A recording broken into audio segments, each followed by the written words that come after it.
Oh no. Where am I? Where'd I go? I'm not on. What's going on? Hang on a second.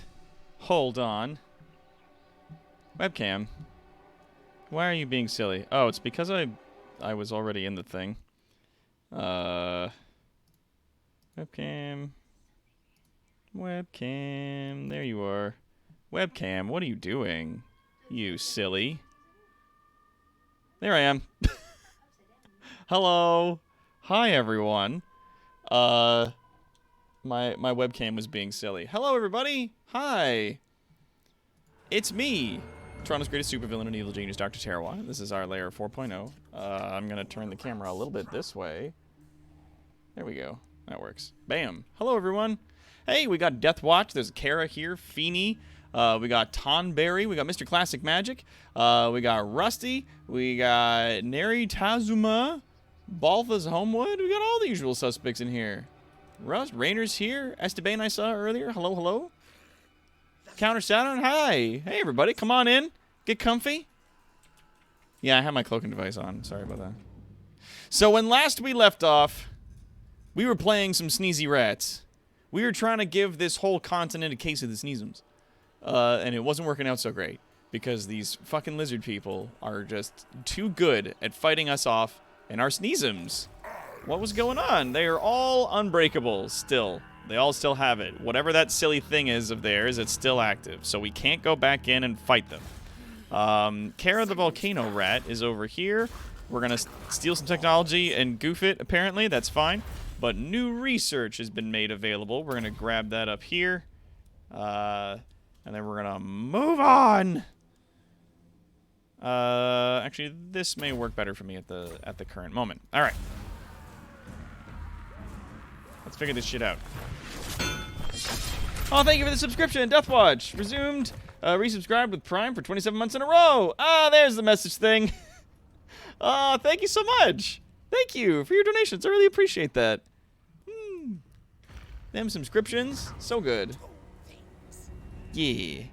All right, so first and foremost, we need to make sure we're not up to the wall. We need to get close, but not in it.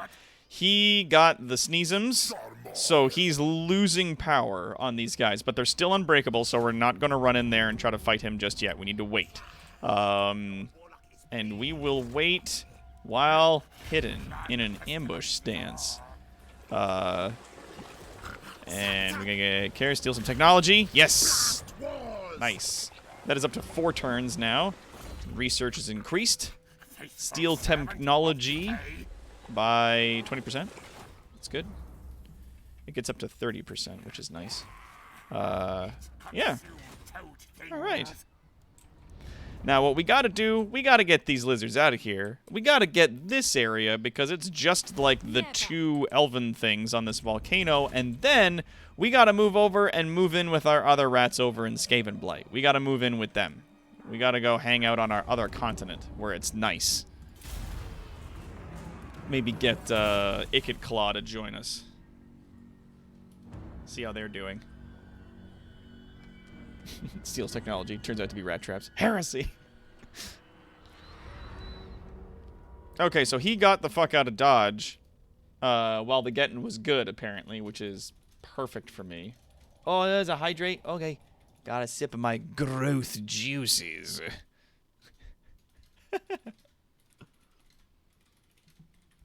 They tried to assassinate Kara and failed. And the Undercity expanded into Itza. It's an Undercity.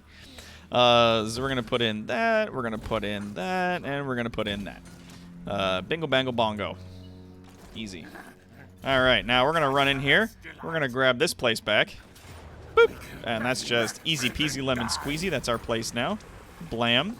We don't have any food, though, so we got to move in at whatever level it's at, which I think is level 1, and we can immediately up it to level 2, and then we'll have the ability to up it again to level 3, quick and easy. Let's put that in. Alright, good. Lord Skrolk got himself a level up. Plague Lord increases the, like, Plague Priest's capacity, and yeah, like, and increases the rank when you hire them, which I don't really care for too much. Causing terror, though, that sounds awesome. Let's put that in. Boop. Beep boop. And as for Sneezy G, he's immortal. Bam! Now, Sneezy G will never die. Sneezy G? Gotta make sure he survives. It's very important. Sneezy G survives. Kara, they keep trying to whack you. If you slap them back, it's a 40% chance to slap. Slap! Success! Nicely done! Kara has succeeded in slapping a mouse. Increase wound capacity. Huzzah! We will command this place also to produce food. Because we are at a low amount of food, and we need to increase that to not a low amount of food. It is still the same game, cutie. Yeah, I went back, like, 2 or 3 save points. We went back to just before that catastrophic failure of a fight when we found out that they perform a rite that makes all their units fucking unbreakable. Undercity in the Blood Swamps was destroyed because corruption of a vampiric nature got so bad that a place grew and destroyed it. So we know that now going forward. Don't put an Undercity in Blood Swamps. It will just get broken. So leave it alone. We don't want that. We don't want it. Steal some technology. Nah. It wasn't going to work, but that's fine. We wanted it anyways. And you got 2 more turns before that buff wanes out, and that's okay. What kind of... 1 turn before the 13th scheme. Okay. Also before the dominating scheme. Alright. 5 turns before pestilence. Pardon me, Rat Lord, but you happen to miss a stretch. Oh, I got a stretch. Hup! Do stretch. Thank you. Appreciate it. And the Scheme of Doom. It's going to be 26 turns. Yeah, we just did that recently. We can't do that again for a bit. Now, this needs to change. We need to fix that.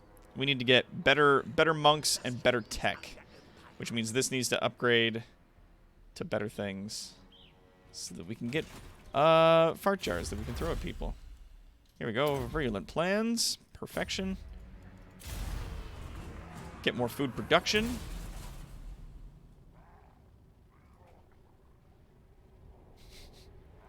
Yeah, same game as yesterday, yeah, but a different game from last week, yes. Yeah, this is not the thing we were doing with Esteban. Once again, I found myself, like, really late from a meeting and didn't want to, at the last minute, reach out and be like, you want to play games? I was like, no, we're going to wait. We're going to do other stuff. That can't be upgraded because it's its own thing, but those 2 are. And this one now has an unending plague. We did it, everybody. We put rat buns places. Why do you guys like me so much? What? Oh, that's the attitude towards them. Attitude towards me is super, super low. Okay, never mind. I was like, we are literal plague rats. Why do you like us? And the answer is they don't. They are recovering from the plague. That is not good, but there's a plague here. And we can just as easily start putting new ones in other locations as the Undercity spreads. Spreads. It's going to be a good time. What else we got? Yeah, no, yeah, no. Okay, good. Yes, yes, no, yes. Hero, good. Steal some technology, Kara. Nice. And success! Hooray! Did you gain a level? Not quite. Very close. Oh yeah, we get to do a new technology, to which I guess we'll do distill poisons, because Plague Monk units will then get 10% extra Stabum's power. We should do the Menace Below, though, because that opens up monstrous and volatile plans once we get things. So we need to get that, like, sooner rather than later. That would be ideal. Thumbs up. I have seen your name listed in the Liber Bubonicus. Yes, yes. They want a trade agreement. Yeah, dude. Yay, the Vampirates are going to be my friends down here. We're going to want to be friends with them. But we also need to help them by beating up these elves and beating back the lizards before we continue on our way. We have to make good choices. Good decisions. Training dummies on Lord Skrulk. So all our melee attack is up by like a bit. That's good. Good. Yes. Good. Yes. Excellent. Okay. Fantastic. Let's start putting in this because that will get us up to where we need. This will not. Neither will that. That's unfortunate, but it is a thing that is going to have to happen. Let's put this in as well to increase our commerce. This will now be moved up to level 3. We can start putting walls in. Good. I'm not within range yet to stab that guy, but I can get within range if I move to there. I'm still in the edge of town, so I can still defend town. I'll be in an ambush mode. So if he comes this way, it'll spring my trap, and I'll get him. Let's increase wound capability. And steal some technology! Aw. Beans. Beans!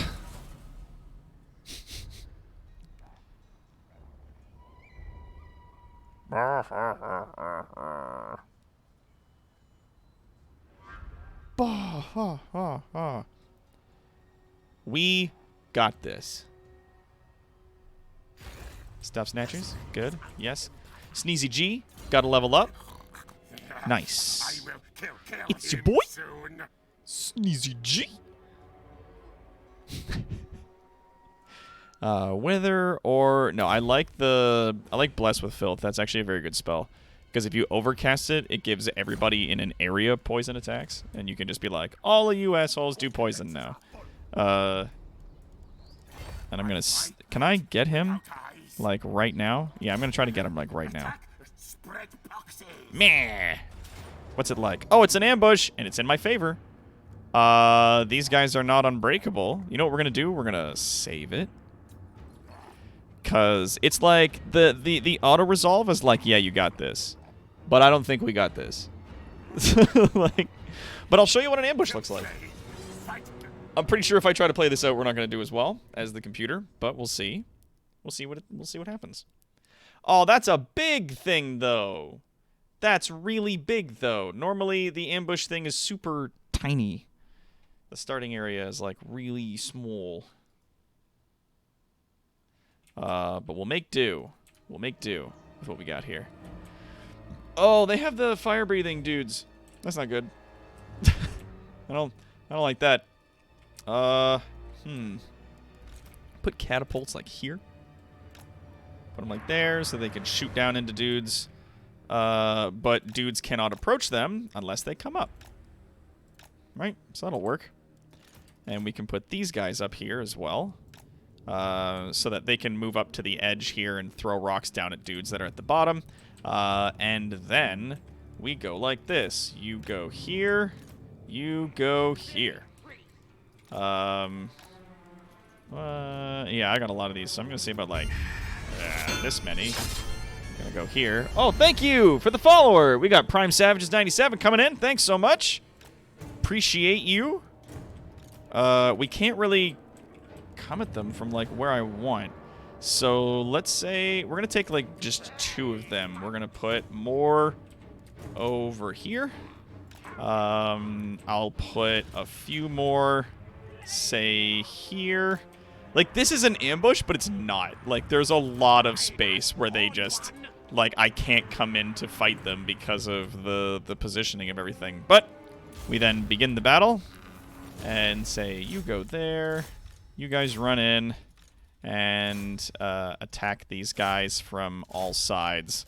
Just come at them. Come and get them.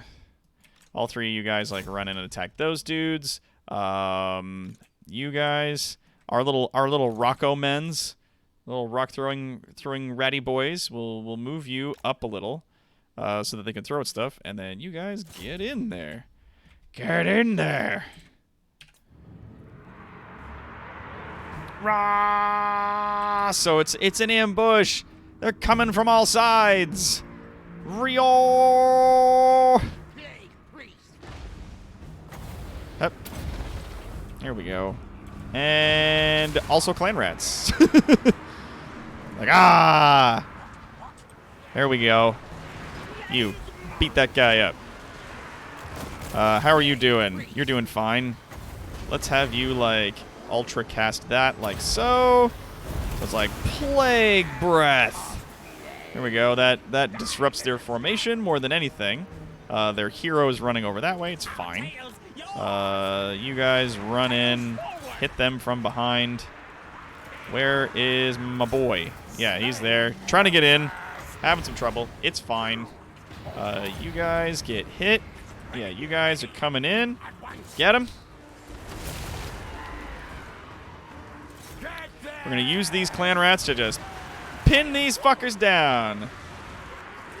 Get everybody in there. Yes, yes. Rats. Oh, I don't have any backup reserve magic, so these 14 points I have is like all I've got left. How did he escape? How did he escape? All right. Well, we're just gonna move right in. Except you come this way. They have like a little man here who's spitting at me. Come on, come on, come on. Oh, he just got faced.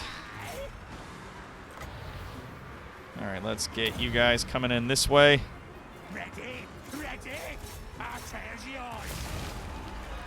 There we go. Get in there.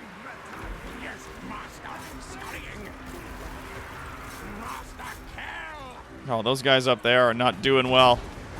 Whoa! Oh, that's because all the little salamander dudes moved over here, but then all the guys started throwing rocks at them. I don't have like a big spell to do cool things, but I can drop a lot of rocks on those guys over there. See how that looks. Oh yeah, that destroyed them a lot more than it hurt me. Here we go. Let's get some clan rats in there. You guys, I guess, no, keep trying to fight him. Ignore their leader. Their leader's a butt. We don't like him. Go after him.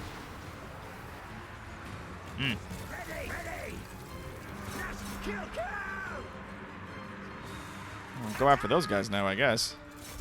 Because these guys are running away. But yeah, they suddenly don't want to have any, so I guess run for them. And it's looking like they're inflicting enough losses that that's the game.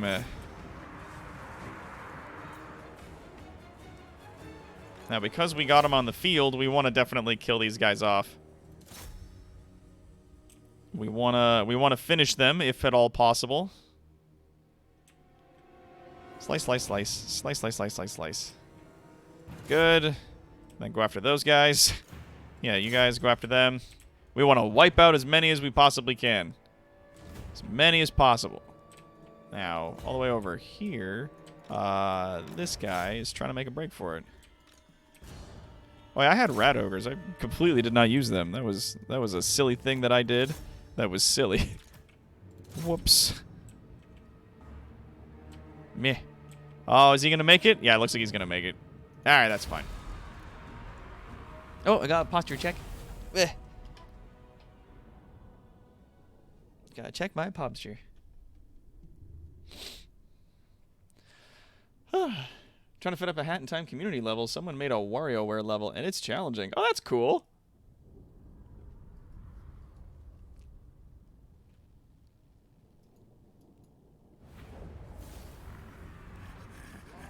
Let's replenish units.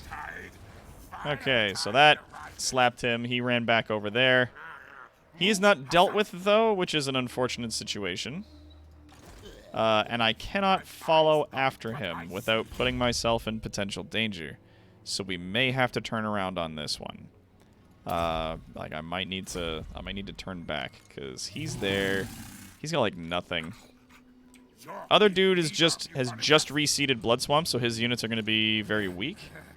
So you know what? No, I'm gonna continue after him a little bit. And steal some technology, Kara. Yeah. Yeah, success. Yes. Causes fear when fighting lizardmen. Attribute gained. Loyal to Clan Whoop, whoop. Tan. Whoop, whoop.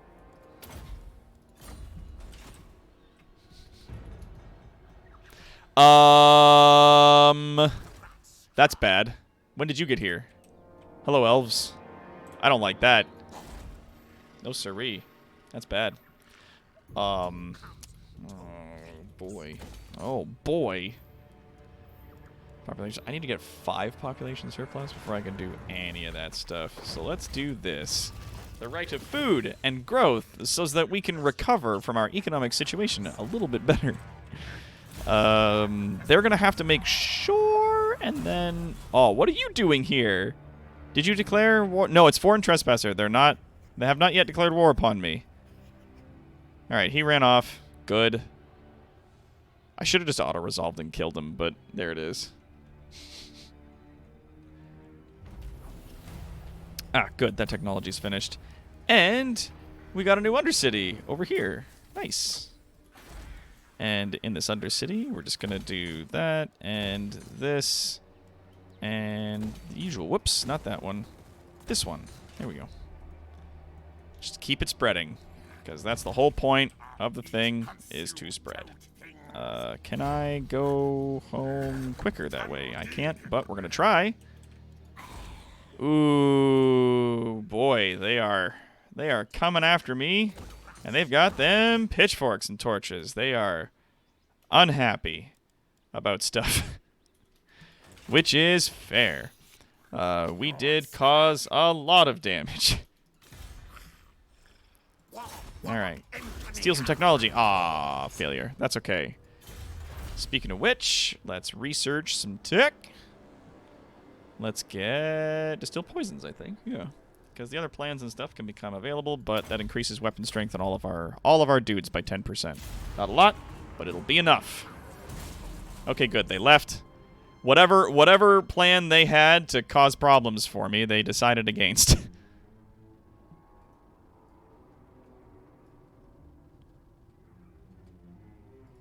I wonder if I can drop a plague on one of my own buildings. Like, if I can just do that. Okay, settlement is currently being besieged. I did not defeat Gorok in those turns, I know, and I'm sorry. Alright, so elves definitely may or may not be able to take Mr. Pestilent Magic in the amount of time that they possess. And force marching and or traveling this way will not grant me a boon in either fashion, so we'll just have to try to take the underroads and hope that it's enough. Alright. Steel technology! Nah. Didn't get it. I'm going to save my cash right now, because getting this upgraded is only going to give me access to, like Warp Lightning Cannons are good, but I get better stuff for the catapults, so I'm just going to leave it. Don't need to upgrade any of those. What about this? This could use an upgrade. What about this? Nope, those are fine.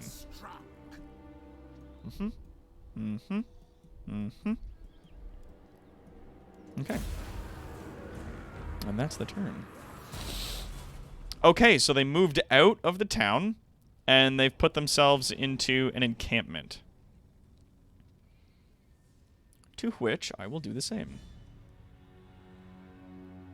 Because, like, the lizard people are going to come back for marks of the old ones, just like, wholesale. They're going to come after me.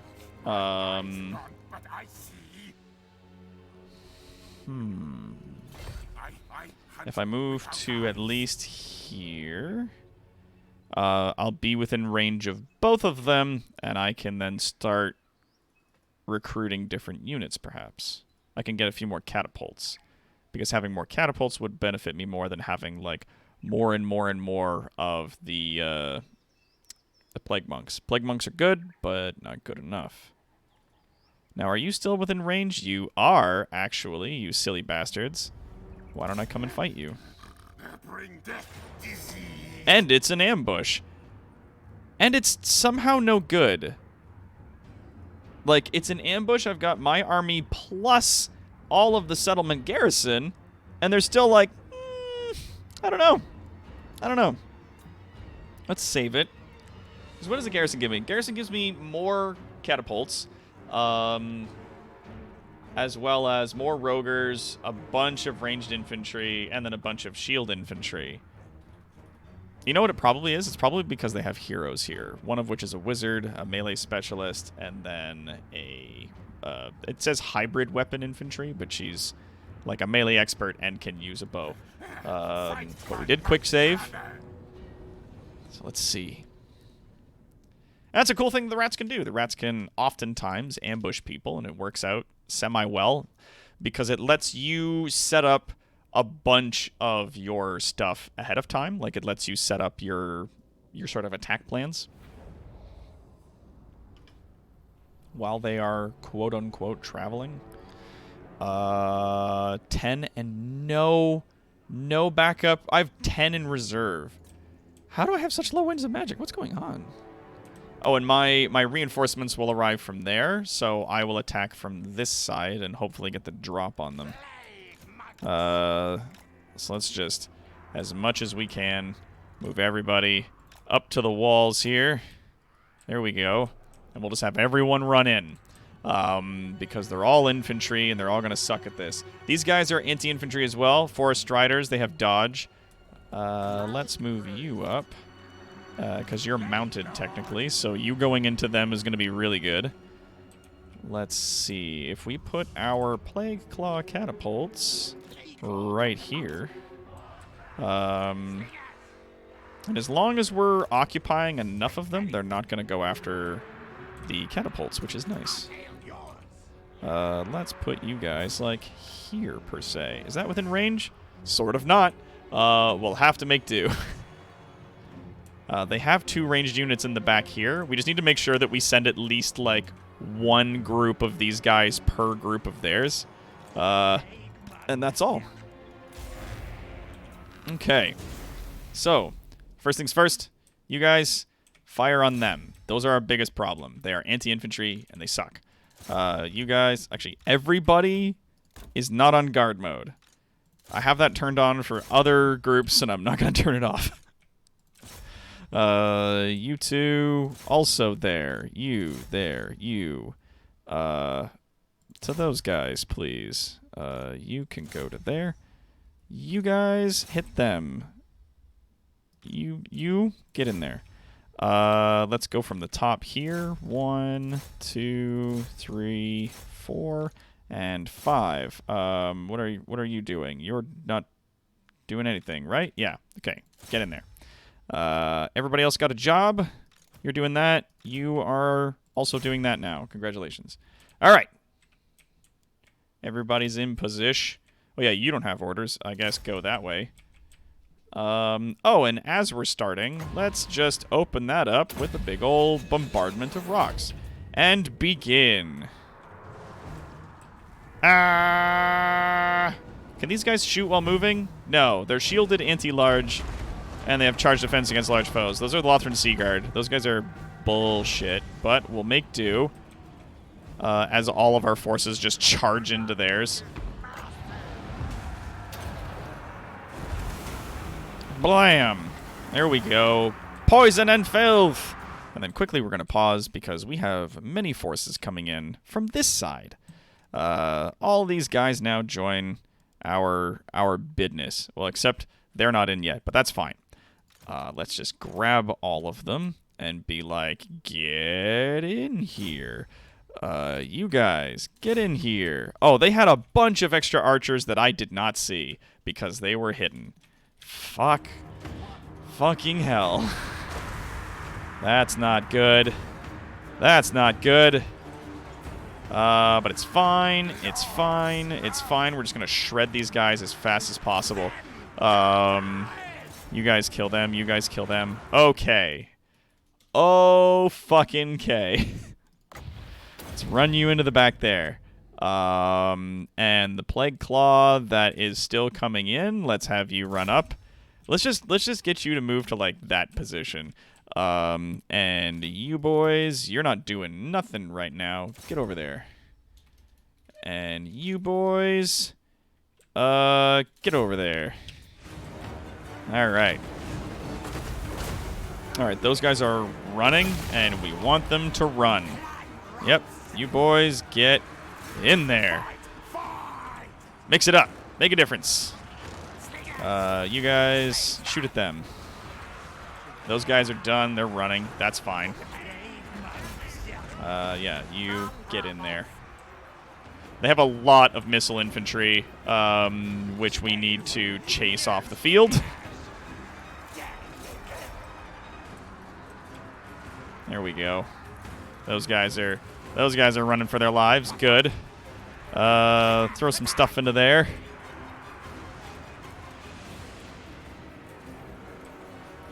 We're looking to lose some monks anyway, so every group of dudes that starts running for their lives, like, that's fine. And we've got all these rats now coming over the hill, like, running into these guys that are trying to distance themselves from our forces on this end, and that's awesome.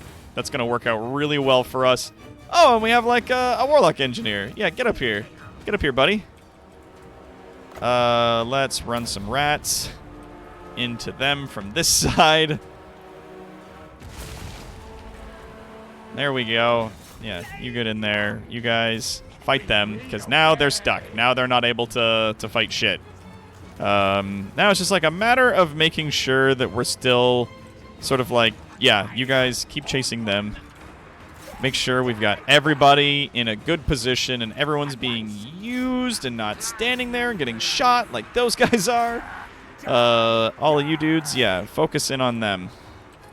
You can stop approaching. You can stop approaching. You can put your guard mode on, and you can just chill and shoot at whoever you see out here. Yeah, you move more like to there. We're gonna need you to move. Yeah, you guys get in there. You walk up, drop some lightning on them. That'll be fun. What a fun time that'll be for them. Let's go after those guys. Yeah, get him, get him, get him. Rah! Yeah, them. Go, now. Kaboom! There we go. That's a warp bomb, baby. That's what's up. Oh yeah, they're suffering tremendous losses now, which is awesome. We love that. Yeah, you guys just keep chasing them. You guys turn and fire on those dudes, because as long as they're running for their lives, they can't stop and try to fight us, and that's fine. Those guys are absolutely done, so yeah, turn and kill them, and you guys keep killing them.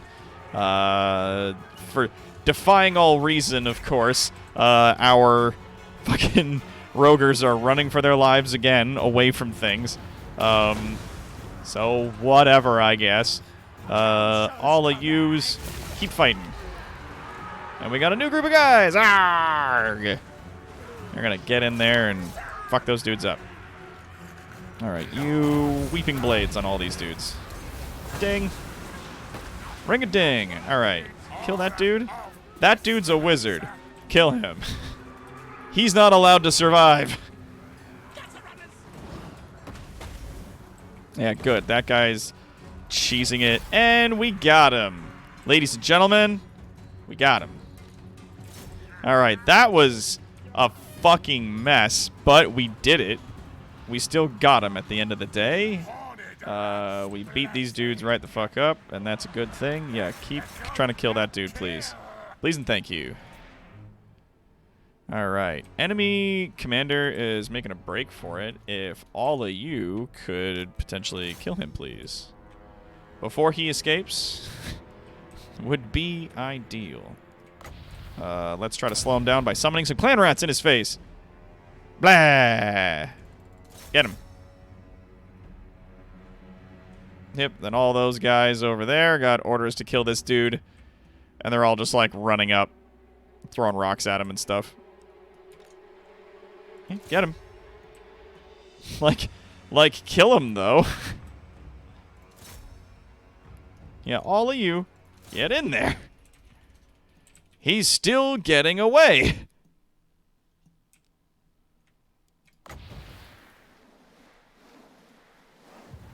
Can't cast a bomb.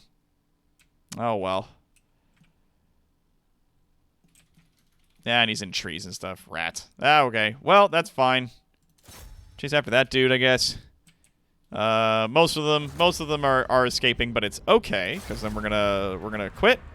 We're gonna end battle. We got him. Decisive victory. Yeah, they lost a lot of stuff in that fight. Like, some of our units got damaged. That's fine. It's bound to happen. But they took a bad hit out of this. And they're about to take another one, because we're going to show you a cool thing that happens sometimes.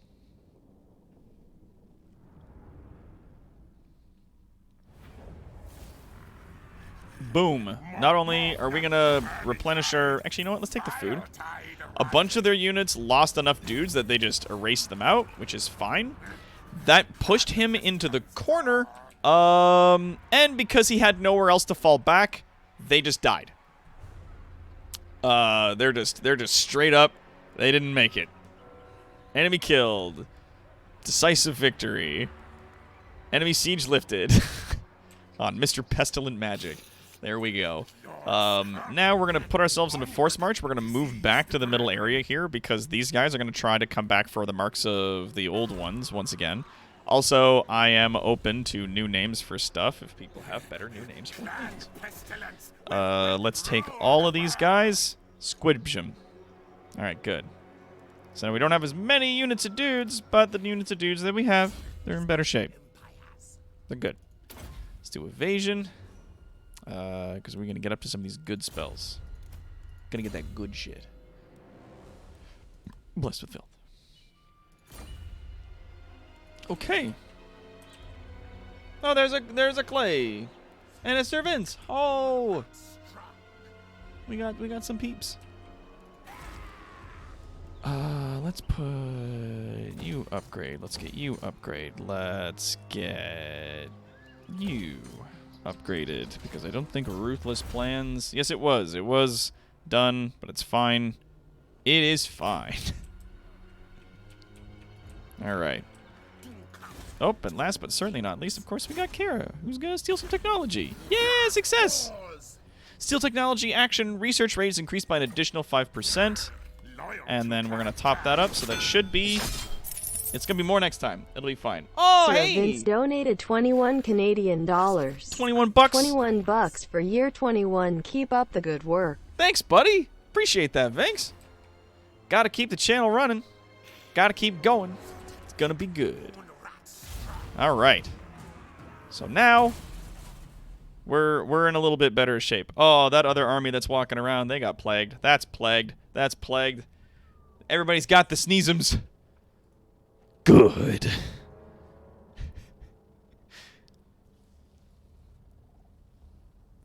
Now, the sneezums. Oh, we got a new Undercity. Was established under Sabatoon. Perfect. We need one there, because I want to put another plague thing under this place as well. This place currently has a plague. It may spread to neighboring settlements or local armies.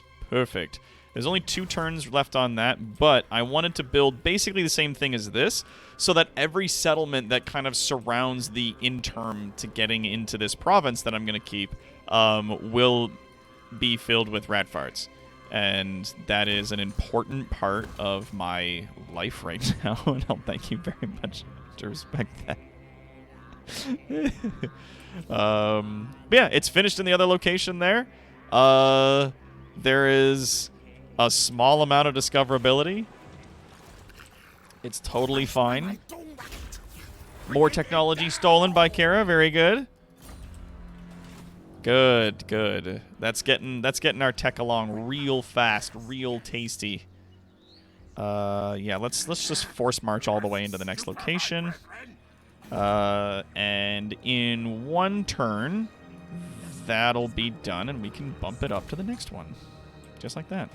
All right. Right now, we're just chilling. We're just relaxing. We beat up their army, so they didn't come in here and cause a mess. We beat them the fuck up. They're done. And there's a battle site right there. Mr. Pestilent Magic. The Battle of Mr. Pestilent Magic, turn 52. Victory over the Order of Lore Masters. And there was 1,617 casualties. This doesn't matter to anybody but the undead. So the vampirates and the other undead factions can raise dead out of battle sites that have a lot of corpses in them. Credit today. Oh, but I did take a header down a snowdrift and bash the hell out of my left knee. Damn! Sorry to hear that, buddy. Holy crap. That's rough, dude. Hope you're okay. Took a bad spill.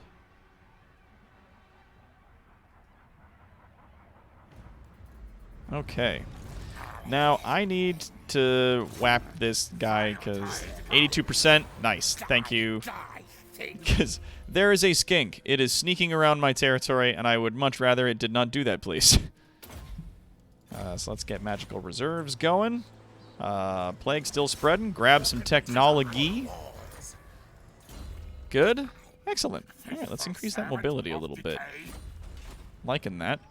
Got lots of these things being completed. Good. Undercity building complete. In the creeping jungle. Why can I not... Did it get destroyed? What's going on? Oh, it's in this region, but it's done on that building. Good. All right, so we've got an appreciable amount of food coming in now from many of our backup settlements that are out there, so that's good. We'll get that going. Our money is not doing fantastic, but we're hanging in there, you know? We're holding on to it. And once we get like over 120 food, we can come down here and perform, as we call it in the business, the insurance scam, where we sell off the entire place and destroy it and then resettle it at max level, so that we don't have to do that. I can even hire a dude to do that. Like, I can hire in a commander who can just stand here, resettle the place, and then we can give them like an army of Skaven slaves to just like hang out and watch over this place. Building this will be the last of our 3 grand, but it does give us a decisive... Not only does it increase the income by like... It's like $10, but increases the order and Skaven corruption. That's good. Oh, I was supposed to build another one of these. Pox Cauldron. I need a second one.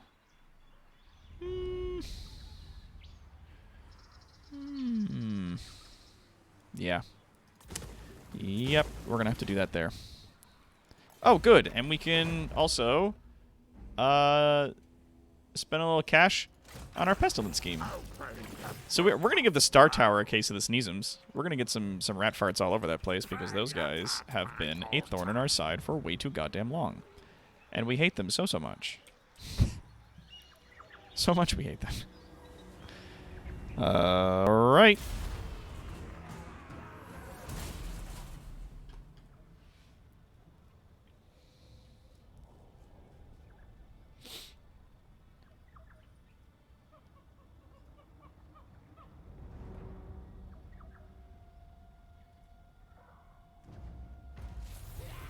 Here we go. Yeah, we've unleashed a plague. Good. Alright. I'd put farts on this place if I thought that it would be worth the time, but I need the elves to remain on their back legs for this one. There it is. This is what we need right here. This is going to turn all this shit around for us, and that's poison wind mortars, baby. Hell yeah. I'm all about it. And we need to build that second thing. No cursing! So mad at you. Can't steal more technology, but you do have your 35% increase to our tech, which is shaving off like a turn or two for our technological stuff. Maintaining that advance is always important. So like having that lead on the enemy, always big.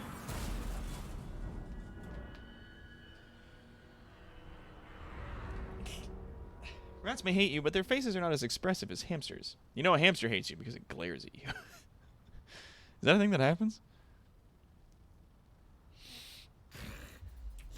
Is under empires.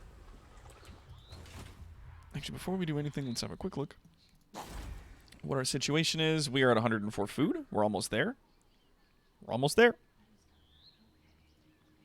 Once we hit 120, man, start selling it off. We're going to do it. Which is going to be in a few turns anyway.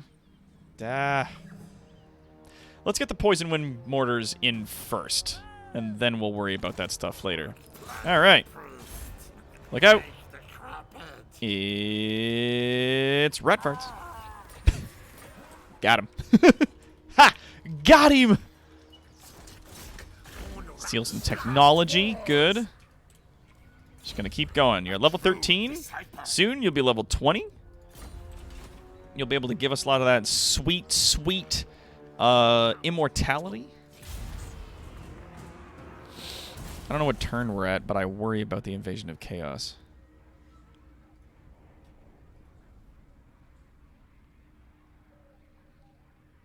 That's fine. The initial invasion of chaos can normally be fought off by the forces of order. They manage it eventually. We just need to stay on top of it, you know? We just gotta be cool. Right. We're at 111. We're getting close. It's gonna be 3 turns and then a thing like... I'm at an impasse. You know what? While we're waiting, and while we have some cash, let's start recruiting those extra catapults. There we go. Let's get some more technology. Good, good, good. You know what? Because you're largely going to be a field person, let's do boost income. Because what that'll do is it'll give a 6% eventual modifier. So if you're in our place, it's an increase of all of our income by 6%. If you're in their place, it's a decrease of their income by 6%, which is soups useful. Alright, so 1, 2, 3, 4, 5, 6. You know what? Let's keep everybody else here until we get more things. Oh, yes, I do forget that these exist. And then let's put in some mortars. Here we go. Some catapults. 1, 2, 3. So we will have 4 groups of catapults. I'm going to get a bunch more of these mortar guys, and then instead of plague monks, we're going to get in the plague monks with censer bearers, which cause like big contamination when they get into combat. That's a big thing for them. Additionally, I believe Skrulk has like upgrades for them. No, it's just Herald of Decay and then Plague Lord. I see you.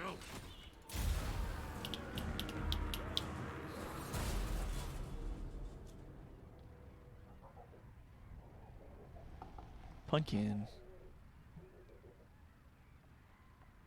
Starscream, yeah, he was not well socialized. I got many glares of hatred before he warmed to me. Oh, that's nice. Alright, so we built the cauldrons. We got the money. Now we have to complete the pestilence scheme. We just did the pestilence scheme. Dang it. Alright, fine. You better rulers. Do we want to wait? Do you guys think we should wait the 2 turns, get the poison wind globe mortars, and then, like, tear it all down and fix it? Or, what should we do? Hey, Rask Place! Come on in! Thanks for the raid! Thanks so much! Get on in here. Get a comfy seat. Hello, raiding with a party of 3? Oh, hey! Oh, hecky spadecky. Come on in. Hello, hello! What were you playing today, Rask? Keep stealing technology. Dang it. Raid. Aw. Constrictor boa. Man, pneumonia got him. That's rough. Started playing Tecmo, Secret of the Stars for the SNES. Oh, rad! Yo, that's rad. Sounds awesome. Be at war with the cults of Sotek. I don't want to be. I would sure rather not, because they're definitely going to come after me at some juncture or another. Additionally, we're also going to fill their settlement with rat farts. Begin the process! Begin the fartening! We will lay upon them a plague of rat farts. It will suck. I'm just gonna get rid of these slingers. We don't need these guys. And we can get rid of one group of these guys because we're not gonna need them either. That leaves us room to bring in a dude. We're gonna bring in some mortars here. In the meantime, we're gonna hire in a person. We're gonna hire in a plague person, a gray seer with cunning. They enable poison's attack, ambush, success chance plus 10%. Nice. Oh, and if they just straight up have poison attacks, then like, oh no, they're not. Well, I don't know if they're also like Skrulk in the sense that they can like get in and do a little bit of melee as well as being a spellcaster, then like having poison attacks is going to be really nice. And plus 10% ambush success chance is going to be real good. Are there any rat commanders that have a ghoulish, corpse-eating, bent, and dark, creepy face? There's this one. This, Boilrulk the Dominator, whom we're hiring today. Oh, we succeeded in a mission. Raise the banners. What's that doing? Oh, recruitment cost is down, and recruit +1 for all units. Nice. That'll help us out.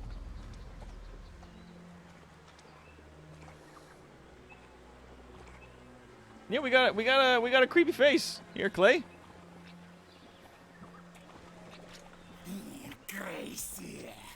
Let's rename.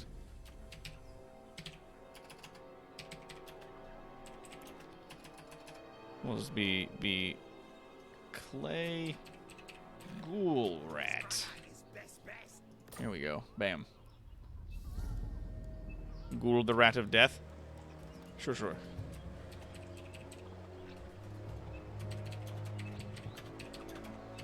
Is that gonna fit? It does. Nice. Yeah, a lot of people prefer lizardmen. I think lizardmen are boring. And I say, meh. Meh. Yeah, we'll take those boys. We'll take these boys. And we'll go resettle this place upon our next turns. We'll see how far we get upon the turns that we require. Because we are now at 120, but we're doing other things. Steal some of that technology. Yes. Success. That has given us another level and more turns of increased research rate. Good. Decrease their income. Steal their pocket change and the little coins that fall between the couch. Yes. Meh. Let's spread some rot. Increases escape and corruption by +1 to all provinces. To anyone who's next to us. So any adjacent provinces get now +1 corruption, which is going to be real nice for us. And as soon as we build those buildings, we can start constructing these other plans. Good. Scurry. Meh. 3 more minutes of no swearing. Oh, I'll try. Rest place. How did you manage to turn things around from last night? Well, I took your advice when you were saying that I should like reload that one save that I made, that one quick save of like just before the fight, and then I pulled back and then we saved it and we wrapped up. And I picked up from there. The lizards that were here just left because they were like plagued and were taking damage, so they just left. I went out and fought some of them there. The elves came around the side and we fought them off. And now we're sort of like building a second army to perform a tax scam, which I will show you in a minute. An insurance scam. And our undercity is expanded to here. You are free from the swear curse. Fuck. All right. Let's begin our expansion into this place. And these are the buildings that I build for every one of them. I get deep tunnels. I get the scavenger horde to its max level. And then I put that in. So then each of these things produce for me 1 food, costs me 50 gold, but has a chance of spreading to other places. And when I'm not doing that, I'm doing this, which is 2 of these things, and then a fart machine to get the guys covered in farts. All right, we're gonna bring them over here. How many turns does it take for me to do the poison wing glove mortars? Damn, really? Okay.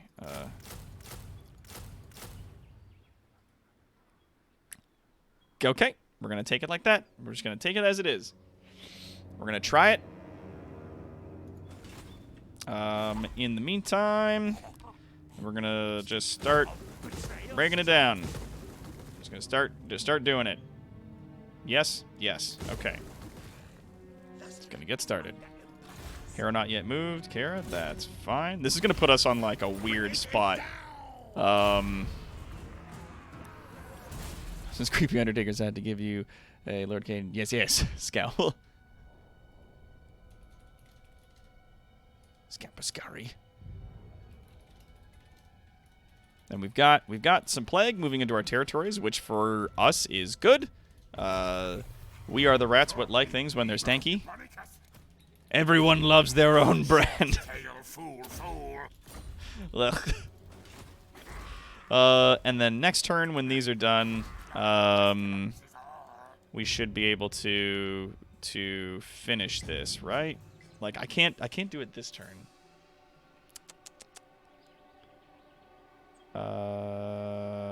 I don't know at what order it does it, so we'll have to wait. So let's get you there. Hero. Oh my god. Are they attempting? No. Sneezy G got a rank, but they're like, there's all these heroes surrounding Kara, but none of them are like attempting a kill. They're all just like orbiting. Drink that gross juice? Okay. All right, I'll hydrate. Ugh. Gugh. Darn. Oh, and we have the ability to perform a rite. Yeah, let's do this one. The 13th scheme doesn't normally do much if you don't have other generals beyond your original legendary lord, but now we do. Ring-a-ding-ding. So, we got that. Why is our income so low? What's going on? All those buildings weren't giving me that much money, were they? My goodness. Oh, it's because I have, like, a huge army all of a sudden. It's because I think I like, have all those guys coming in. The Wanderer's back. Hey, Zen! What's going on, dude? Come on in. Get a seat. Pull up a chair. Oh, no. They destroyed... Yep. Yep, that place got destroyed, so our Undercity was not found and then burned. It was just destroyed because that town got burned to the fucking ground. And so we will now abandon the settlement. Now that we have all of these guys here, and we are at a negative income deficit. That is a thing that's going to happen. We're going to have to hold off, I think, on the technology for a little bit, but that's okay. We have 13 turns of extra tech coming in, so we're just going to cheese it down to here. You're good. And, all right, let's do this. This, ladies and gentlemen, is this insurance scam. We have over 120 food so that we may perform a settlement of a place at its max level. Now, I know what you're thinking. Why would I settle a place at its max level if I already own that settlement? Well, because normally it would be like 20 or so turns for us to get this place to its max level, or we just take one of our own guys, hop over to the settlement and say, yeah, we want this at max level. It costs 120 food to do this, though. So we have to be in a good position to kablam. There we go. There you have it, ladies and gentlemen, the insurance scheme. So we're going to do that. We're going to make one of these. We got to make all the right buildings here because we want to make sure that we start making that cash that we've got up top. We want to make that back as soon as possible. So we're going to need one of these. We're going to need one of these. We're going to need one of those. And what else do we need? Nothing in specific. This. So soon we will need that again. Let's take a little bit of time on those. We'll give it a turn or two. Let's run down here because I've got a tail. There's followers coming after us. We now have our commandment again. We'll increase Skaven corruption, but we'll also generate food. And what's funny is, of all the buildings that I have here, I haven't even built a bell. I didn't even build a bell. And they're like, yeah, it's fine. Like, we're losing some in some locations. And corruption is only -2. Yeah, like, it's not even a thing. Desolation ends next turn only. Yeah, so that's, like, all that stuff's gonna go away in a hot minute. Uncertainty and desolation. Because we blew up a town just so that we could rebuild it again, and they're a little uneasy that I did that. They're a little nervous that happened.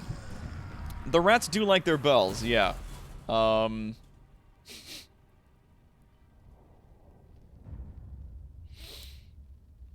rats do like their dang old bells. Also, I saw a pig. Can you name champions? Yes, we can. Not the legendary lords, which bums me out. I really wish we could, but it doesn't let us do that. Maintain a total of 8 units of the following type. Plague Monks with Signature Bearers or Plague Monks. Dang it. I have currently 6. We need more. Ooh, an Undercity was established over here. That's okay. We're not going to put in everything. We're just going to put in those. And now we got big income again, or at least some income again. We've got money coming in. And all it was like, yeah, we just rebuilt this place. And they were like, okay. That's fine. Let's get you. Let's get you again. Because these places all generate cash for me in the long term. Alright, rad. I think those other lizards eventually left. I don't have to worry about or think about them anymore. Good, good. Yes, yes. Scamper's Guardy. Blessed filth. Do we got regular Plague Monks in here? No.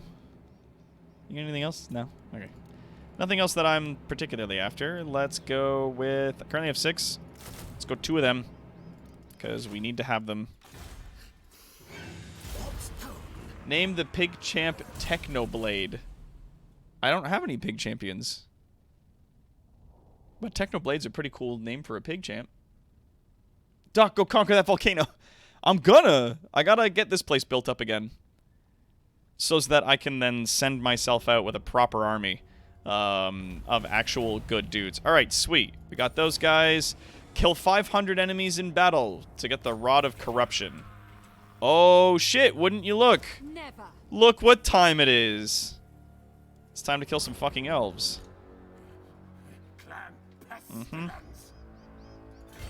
Yep, I'm gonna hippity hop right into my territory here.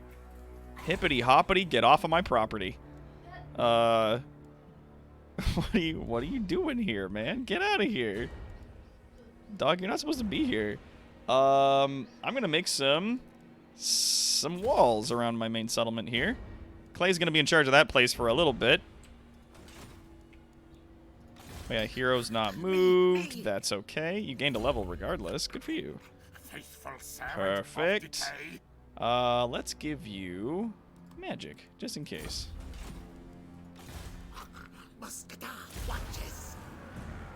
Elves is good eating. Yup. Oh, they buggered right off. They saw us hop over there through the underways, and they're like, nah, and they ran right up there. They don't want none. Ving's the measle weasel.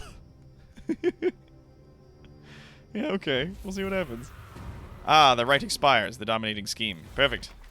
I have insufficient funds to run the dominating scheme. And Scheme of Doom's got 6 turns. Ooh, Pestilence Scheme's got 3. We're getting up to it. Zip. I'm going to move back over there because I know they're going to come for me. Like, give them 2 seconds. They're going to come up after us. Easy peasy lemon squeezy. All right. This has now increased all the income from our buildings by 30%, so we're gonna be looking at some good cash, despite the fact that we're now fielding technically 2 armies. Okay,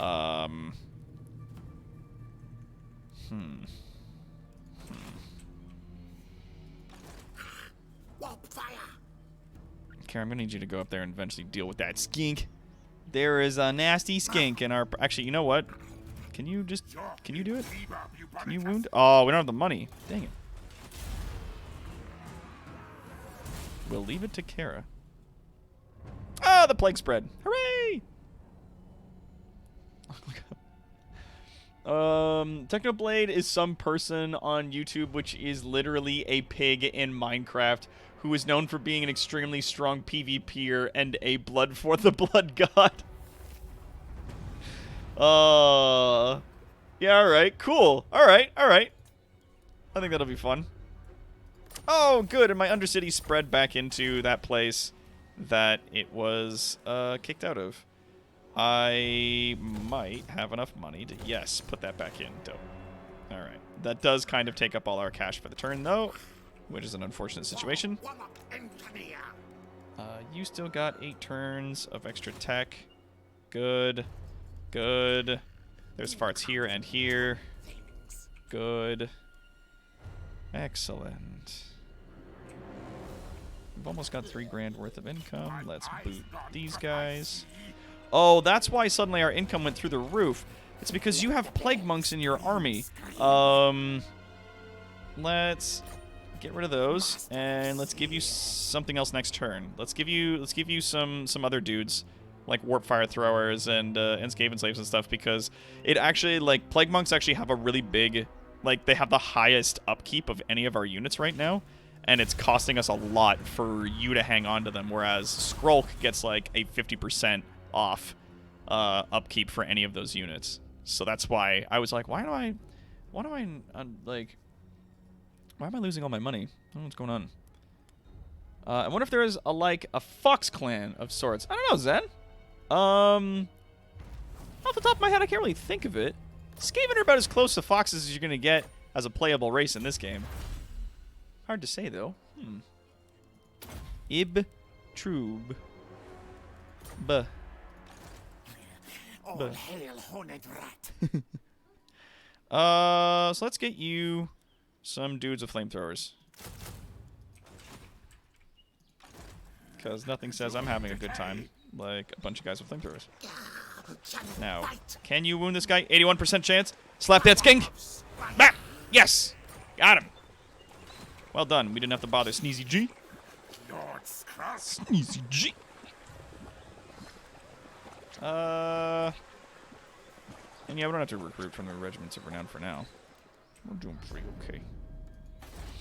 Can we afford upgrades on any of this shit? The answer is no. We could build a big old bell here, because we've already got that. We've already got that. We got that. We got that. Oh, it's this. This is the other building we need. Is the engineering thing so that we can make our catapults and stuff. Crumbs. That's okay. Normally the other settlements would help out with like building bells and stuff, but both of these other settlements have underdocks, which increase growth and also income by quite a bit. And then they both also have an extra building, which again, gold mine and an alchemy workshop. I'm not going to say no to because that's good money. So no complaints there, but we're kind of low on our Kizash at this point. Rascus Plagueus. Plagueis. Ooh, I get to do the pestilence scheme, and that gives me access to my fun book. Yes. All right. The right expires, and we got another Undercity over here. Yes, yes. Good. Man, it's hard to keep up with these. I'm gonna have to come back to that later. That bums me out that I'm gonna have to come back to it later, but I'm gonna have to come back to it later. Let's give you Scorch. Let's move you over here. Let's see.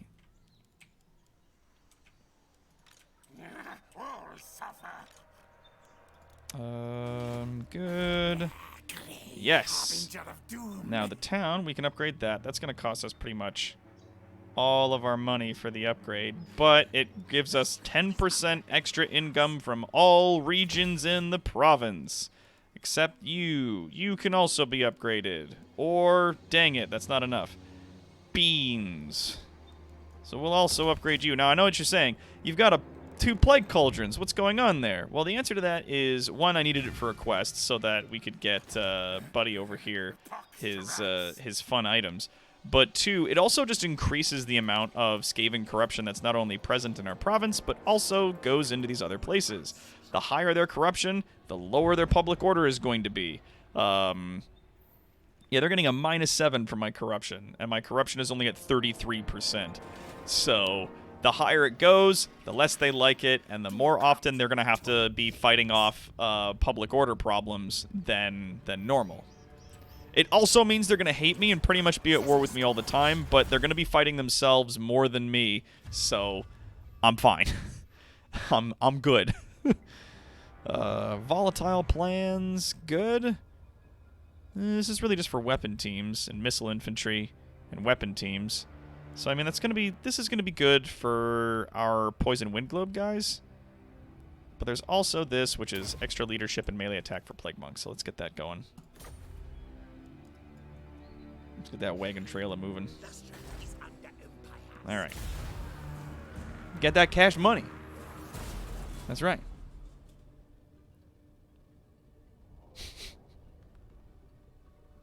Upgrade moneymakers to get more money. Sneezy G approves. Mo money.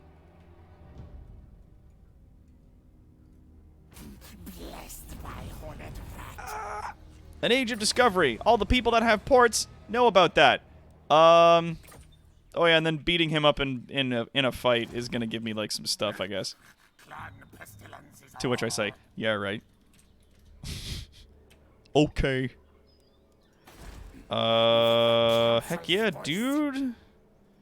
It's your boy, Sneezy G. Let's get that upgraded, and we'll just save the rest of the money. You know what else I'm gonna do? I'm gonna take a risky gambit. One of the good things about Kara being over here is not only is she stealing technology from some dudes we're already at war with, so who cares what they think of us, but also she's keeping a big eye out on this whole region. One of the things I've been doing is building under tunnels, like the deep tunnels, which give me a -40 discoverability on my my undercities, my Skaven undercity network, which is good, and we want that. But like it makes it so I can't see anything around here, so I don't know where the enemy's armies are. And I guess that like now I'm kind of realizing that that's valuable. That at the end of the day, like, knowledge about where enemy armies are positioned and how long it will take for them to get to you can be advantageous depending on when you want to attack. But the alternative is getting a -40 discoverability, but it costs you 200 fucking bucks a turn. So I don't have that kind of money to just throw away. We're gonna hop into the water, boop, and next turn we're gonna go for this shipwreck, try to get some cash, because with all these catapults and all these mortars, I think we could absolutely take whoever we run into. Oh, Ghoul got a level. Nice. Let's get you route marcher so you can move further on the map. Yeah, better to let the enemy play Whack-A-Skaven than have no intel. Yeah, it's like I don't want to pay the money, so having that intel in some cases doesn't matter to me. Like the further provinces and stuff like that are of no consequence. But getting +1 food per place as it spreads to, like that's good. And if I don't put in the building that spreads it further, then it's +3 food, right? Like that ain't bad. One of our plagues respawned. Good. These plagues are just gonna be fucked. Income down, growth down. It doesn't increase corruption or decrease public order, so that's interesting to me. Let's just scooch over here. What do you got for me? Okay, so we found an island where a boat carrying a lot of treasure crashed. We can explore the island. We get a great treasure hoard, but we have to fight some pirates, some vampires, random dudes. They don't belong to any particular faction. Or we can wait and take a smaller reward. What do you guys think? I chuckle every time I see Stuff Snatchers is the last clan. Yeah, and it's just like a hand. Get your stuff. Stuff Snatchers. All right, we got 1 vote for fighting them. I don't know how strong these guys are going to be. Scurry, take it all. I'd say wait. Oh, we got some caution from Rask. I mean, you have mortars and cannons, so you have one upper hand. That's true. And we have 2 dudes that can summon clan rats. Your army is not full. Yeah, we don't know, because they could be like a full army of big dudes. Let's gamble it. Oh yeah, they're not a problem. We could even buy more Menace Below if we wanted to, but I'm only at 25 food, so I wanna income from sacking, income from post-battle, income from raiding is all gonna be down 25%. Like, it's such a bad thing if you're low on food.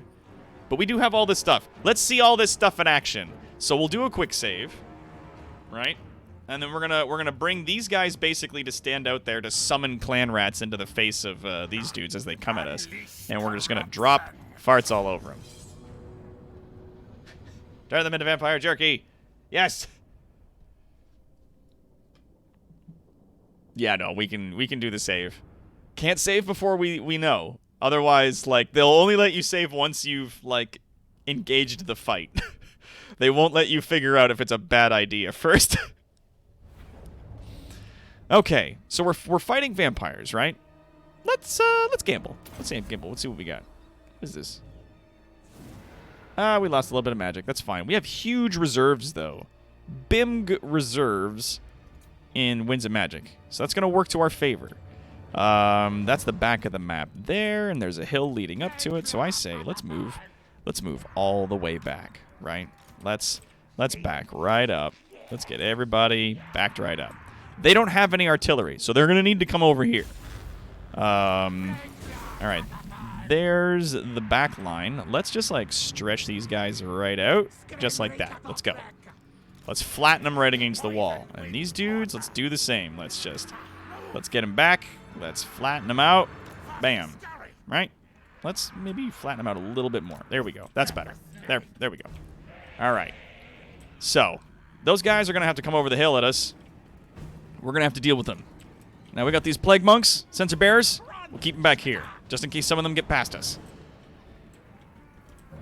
Let's get you into a group. Let's get you into a group. And you two. These guys also just have the ability to summon the Vermintide. It costs them 5 mana apiece, I believe. Yeah, it's 5 mana for each of them. And it just summons a group of clan rats into the field. It doesn't even take anything from Menace Below. And the Pestilence Clanstone will give poison weapons to anybody in the area where we cast it. So that's going to be good. Alright, so Squad 2, are they within range? They are not. Oh, but you're shooting at somebody. Oh, there's some dudes coming out of the woods here. Yeah, they don't want to be there. They're like, nah, fam. Not happening. No way. Alright, let's move up. Let's move our leaders up. Let's see if we can bait them into the thing. And yeah, clan rats, highly expendable. They're pretty much nobody. Boom. There we go. There we go. Alright, now how far away can you summon these guys? About there? Alright, go for it. You go that way, and you go that way. Now, the range on these guys, right about there. Yep, right about there. That's their range. So we're standing just inside their range. That's fine.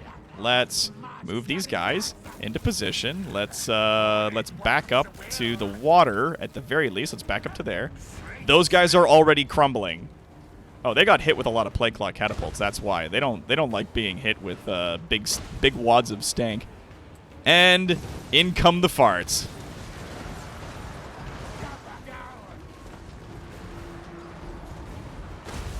Oh. Oh. Yep. Here they come.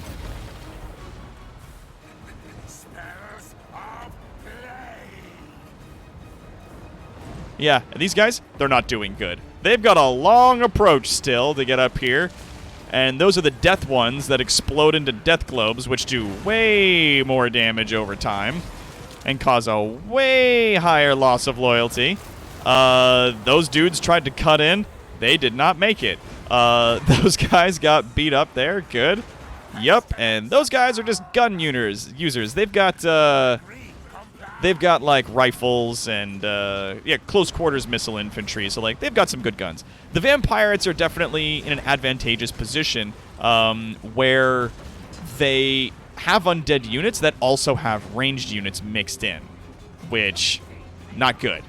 Not good for anybody that wants to go up against them to try and fight them. I'm going to just run over here and engage those guys because they are crumbling, but they're not dead. So, a little difference between how undead work and other people. You'll notice that my group of clan rats over here, they got that little white flag. They're running away. They're broken as a game term. That's broken. The undead do not become broken. They start losing control and start to, as you can see there, crumbling, damage sustained. So instead of running for their lives and losing control of the unit, with the undead, you can keep fighting. But instead of starting to run for their lives, the magic that holds them together starts to sort of come apart. So they start to crumble and fall apart, but they keep fighting. They don't lose any of their stats other than their leadership right now, which is really shitty because they're getting farts thrown on them, and they don't like that. But as it stands, they're just taking a little bit of damage, but they're still in this. They'll slowly die. Now, what can happen is you will get units that are called shattered, where if they either break a certain amount of times or if they just take way too much damage in too short an amount of time, you'll get a little flag like that, but there will be a little skull next to it. And that means that unit is shattered. That unit is going to run for its life. It is never coming back. Broken units like this might still sort of like regain their leadership on the battle and like turn around and be like, no, we could do this, and they'll get back in the fight. Undead don't do that. They start either crumbling, or if they're in a state where they would be shattered, i.e. running away, they become disintegrating. So they start crumbling way faster, and a unit will dissolve in a matter of seconds. Whereas these guys still have like a third of their HP. They're still fighting. Like, the undead are fucking mean like that. They can absolutely keep hammering you with units that are technically taking a damage over time thing, whereas other units will just break and they'll start running away and they won't be doing anything for a fight anymore, right? So it's like with undead, you pretty much like fight all the way to the last. Like, you don't have an option of a bunch of your units ran away and you survived. It's like, no, you fought until all of your zombies crumbled and now you have nothing. So that does happen. But yeah, that's like the direct comparison between these two guys. Like, these guys are still fighting me, but now they're like falling apart. Where are they going exactly? I don't know where they're off to, but they just got covered in a bunch more farts. So that's not happening for them. You guys, yeah, those guys got wiped out. The catapults are still firing out here. There's the enemy leader. So he's right there. He's characterized by that little star that's on there. That's the enemy leader of the enemy army. He is running out here to try and fight us, while these guys, the pirate gunnery mob, they've switched to disintegrating. Now you can see here, he is crumbling, but he's the last guy on the field. Those guys, you saw, they just like vanished in a second. Yeah, they just got exploded by this stuff. These guys are poison wind globe mortars, so then instead of throwing the little jars, they stick them in a mortar thing and shoot them at people. But whereas these guys have like farts in jars, these guys have like taco farts in jars. They have death globes. Those things do way more damage, and the gas that gets put in the field lingers for considerably longer. So it's a bad time for all of that stuff. But now these guys are here, and they're getting beat the fuck up. Let's just get out of that. Let's just get out of that fight. We don't want to be anywhere near him when all these mortars come in and start landing all over us. Let's distance ourselves from this guy as much as we can. Oh, but he fell apart. There you go. And we did it. Not taco farts, yeah. Rat farts versus taco rat farts, yeah. Our hero took a bunch of damage in that, but I was literally just using these two guys to like run in and summon expendable units and just soak up enemy fire because they can. Like, they've definitely got the ability to hang in there and act as like my front line of units. What you don't want to have happen is for your front line units to get into melee with dudes that these guys are shooting at. You do not want that to happen because these guys aren't very good at aiming, and if they hit your units, you're fucked. Like they get destroyed. Like, you think that, like, rats typically have very low loyalty and leadership when they're on the field, so getting beat up by stuff that's designed to lower their leadership is bad. Like, they will have an exceptionally bad time. Let's get that 2 food and extra leadership for our units for a little bit. Yeah, that's like 660 bucks if we decide to take, you know, sell off the people that we've captured. Or we just eat them, but it only gives us 1%. Because none of our units got hurt beyond the heroes. So let's take the food. And, oh, cool. We got a Grand Banner of Clan Superiority, which gives us +5 melee attack to an assigned unit. And construction cost, minus 30% for all buildings and all regions. And income from all buildings and all regions is up by 10% for 6 turns. I was really hoping for, like, 5 grand. Number 9. Like, I was really hoping for money, but like a buff, what gives us extra money? I guess we'll just go for it. We'll have to take that. We'll have to take it. It's fine. Scamper scary. All right, let's put this in because we need it, and let's upgrade that. Boom. Let's keep it rolling. We don't have enough money, but we can bring in Kara here to do some espionage for us. Oh, somebody got... Oh, Scroll got a level up. Nice. Let's give you extra 15 to your magic reserves. Unleash the Zerg. Pestilent Birth gives him the ability to summon Plague Monks into the field, which isn't bad, but it costs 11 Winds of Magic at its highest level. And then Plague summons just like a large expanding area of effect, a vortex that causes major magical damage, good against armor, strong versus multiple units. Let's take that. Because that being leveled all the way up is going to be better for us than, like, summon more units. It's like, no, we have units. Let's summon, like, a big thing that's gonna cause big damage. Bimg Damig. S-P-N-O-G.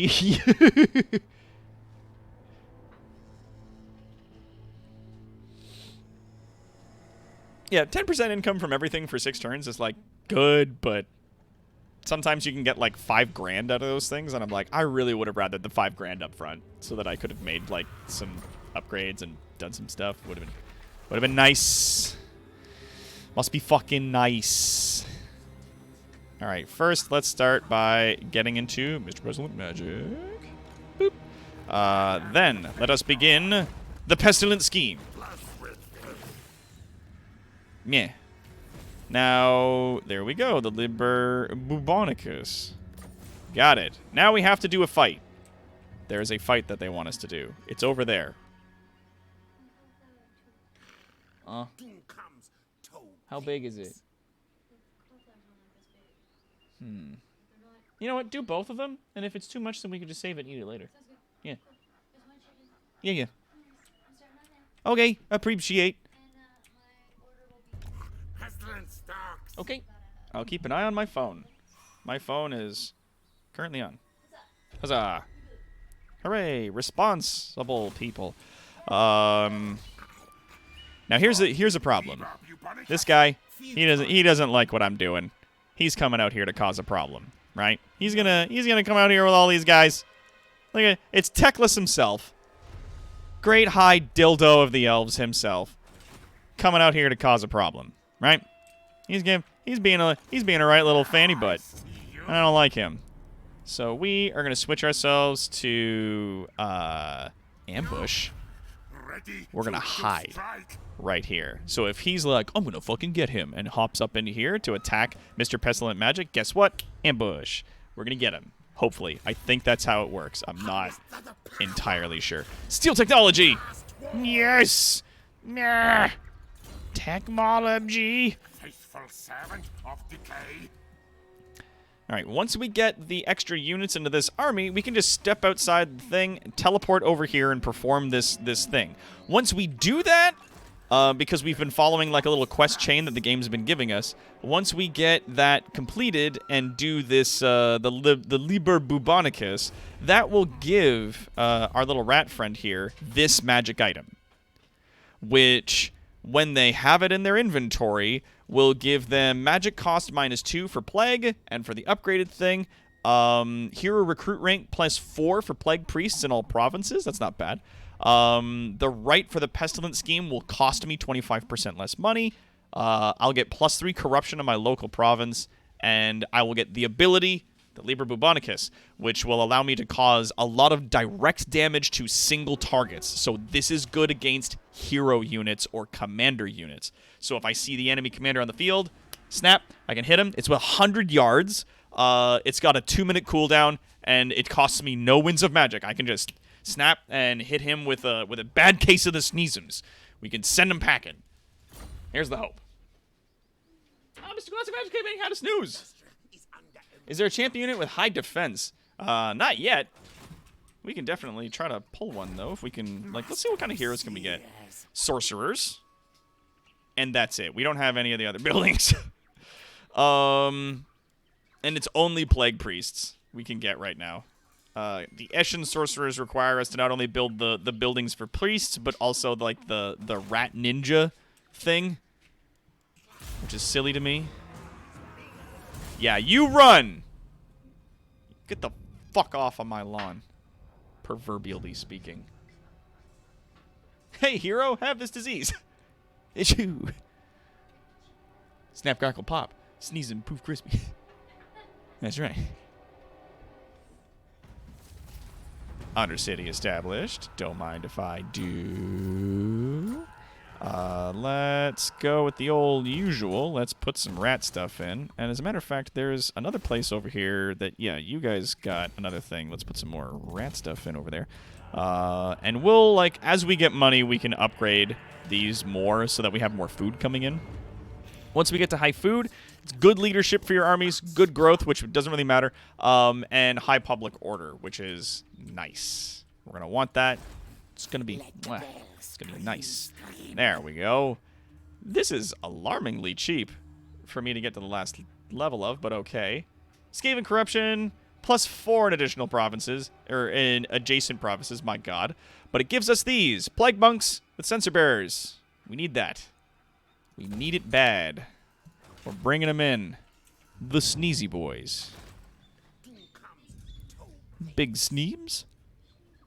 It's your boy, Sneezy G. Me. All right. Beat that guy up. Bonk. Yay! You bonked him. Bonked him good. Oh, yeah. You put some rat farts all over that building. Just get in there. Here we go. Screw you guys. Fuck you, Techless. You bastard. We're going to come and take his little tower here after we get a big book full of farts. Our big book of farts. It's good to have a defensive hero type, no? Yeah, just to protect those useful units. I agree, Zen. I'd need to replace...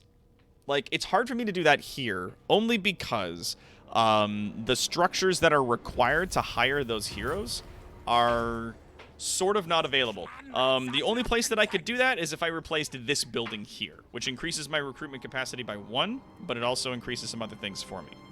But if I replaced this, then I could put in, like, the other building chain that allows me to bring in other guys. That would normally allow me to recruit soldiers, which I'm not going to be using because I'm just going to be using, like, plague priests and poison wind globe mortars.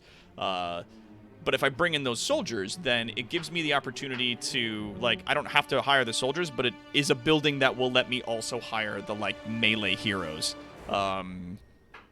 Either, like, the clan chieftains or other guys, which will be useful. All right, that's going to be $4 grand up front, but whatever. That now increases it from 40 to then 50% income generated from all buildings in this region, which we need. So you know what? Let's do that. Let's remove that for now. Let's also move you, let's say, to here. Without eyes. Yeah, the natural movement, instead of just like normal stance for running, is called stalking for the Skaven. It gives them a chance of ambushing people when they attack, as well as it gives them. It's harder for other units to see them when they're moving around on the map. They're more hidden. How are you doing? You're at 9 loyalty. You're doing great. Sip. All right. Whoops. You all right? Okay. Copy that. Basically using chihuahuas with addiction to jalapenos as flamethrowers. I like. Yeah. Yeah. The rat sorcerers should just be big rats holding smaller rats, which they squeeze to produce a fire, which they then alight. Oh, yeah. Oh, who's this? Who's moved back here expeditiously? Stuff snatchers. Oh, that's some other dude. Oh, it's this guy. It's the crocodile guy, whom we don't like very much, but he's also sick. He's got the sneezums. Oh, you gained a level. Nice. Now if you steal technology, yeah, it's at 75%. Ah, but we goofed it anyways. But that's okay. Got level 20. Bam! Care the Volcano Rat's now immortal. Hooray! Care the Volcano Rat! Woo! Oh, Authoritarian. Yeah, it just gives you +3. Spend multiple turns in settlements with low public order. So now Clay increases the public order of the settlement that he's in. Clan Pestilence. I'm gonna come hang out here for a little bit. We got a few more turns. We're at turn 75. And those guys haven't showed up yet, so I'm still a little about this whole situation. You know what? Let's finish like upgrading this in case we need more mortars. And then here, yeah, now we can have a look. So what do we want? We can hire an engineers, which we've got one already doing tech steel for us, and we're not really doing an engineering build, so we don't really need them. We've got the Plague Priests, which are mostly for casting Plague Magic, but they can also do a little bit of fighting. And we have these buildings already, so we're working on it. If we build this thing, the breeding stock, it will give us access to a Packmaster, which can stimulate growth, replenish troops. Okay. It can replenish our troops, and also it can summon groups of wolf rats, which are these creatures, onto the field. They're very fast, and they can either have normal or poison attacks. They're really good for like picking off and picking on certain ranged units. I don't know. I don't know about them. Now over here, we can... These are the weapons teams. We already have those. These buildings will give us access to assassins. Assassins replenish our troops when they're in our army. They're really good at moving around the map and assassinating enemy heroes on the map here. But they can also run into combat and like get in like good damage when they're in combat, but they're not great, you know, like they're not ideal in some cases. What's this up here? The Eshin Sorcerer as a hero. Yeah, you have to like get max level with this particular structure. Lets you discover... well, it spreads corruption and also has a special ability that increases the XP of all other units that are in the same area as you. So there is a strategy that involves getting a lot of these particular guys and then setting them on a certain place and having them just sit there and beat dudes up. This thing needs to be... Really, to get oppressive plans, I gotta get this all the way to max level. My god. God, these guys are picky. If we did this building, the Clan Pit, this will give us access to the Chieftains. They are the warlords. They will have a training thing that increases the XP of all the dudes in your place, and they can spread public order, so they can increase public order of any army that they're put in. That could be of use to us. And this building chain only goes up to 3, so we can still max it out if we're on here.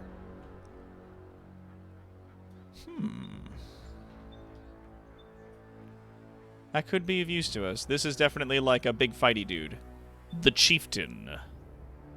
Having this up to here, hero capacity +2 for chieftains. So I think it's like 3 in total you can get. Three chieftains. Let's do that. Let's go with that. See if that works for us.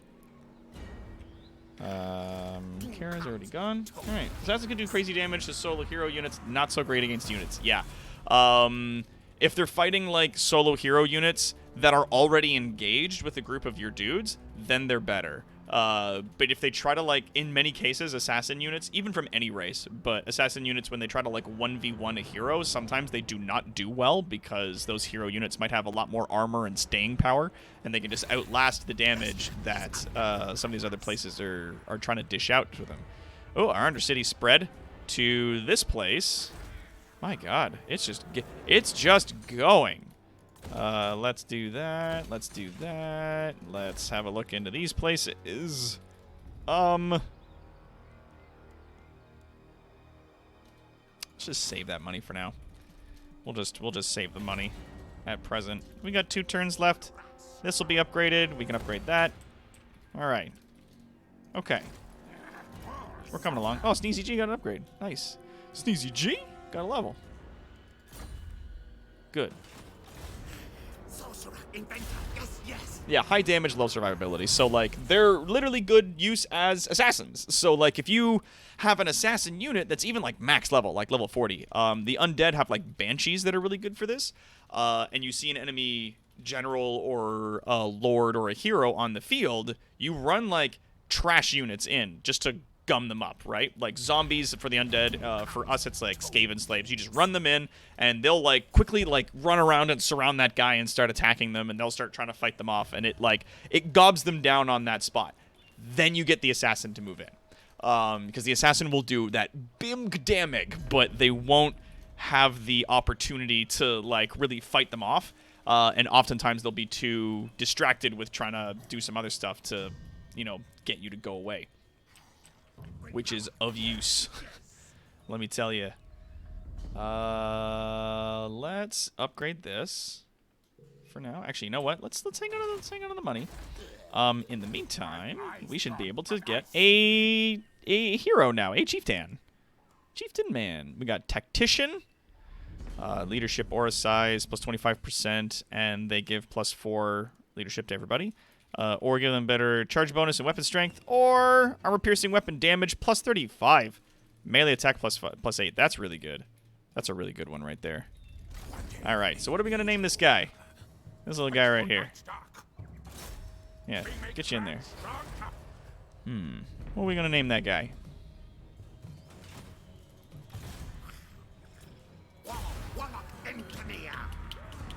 Yeah, chieftains for those melee goodness soons. Chieftains are really good heroes for just, like, getting in there and just causing damage. Especially once you get them to a high enough level and they have their mount. Delivery's coming up? Good.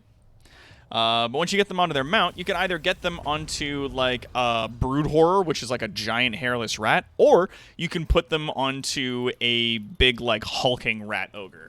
And they ride around on the back of it, and those things just, like, smash the crap out of people.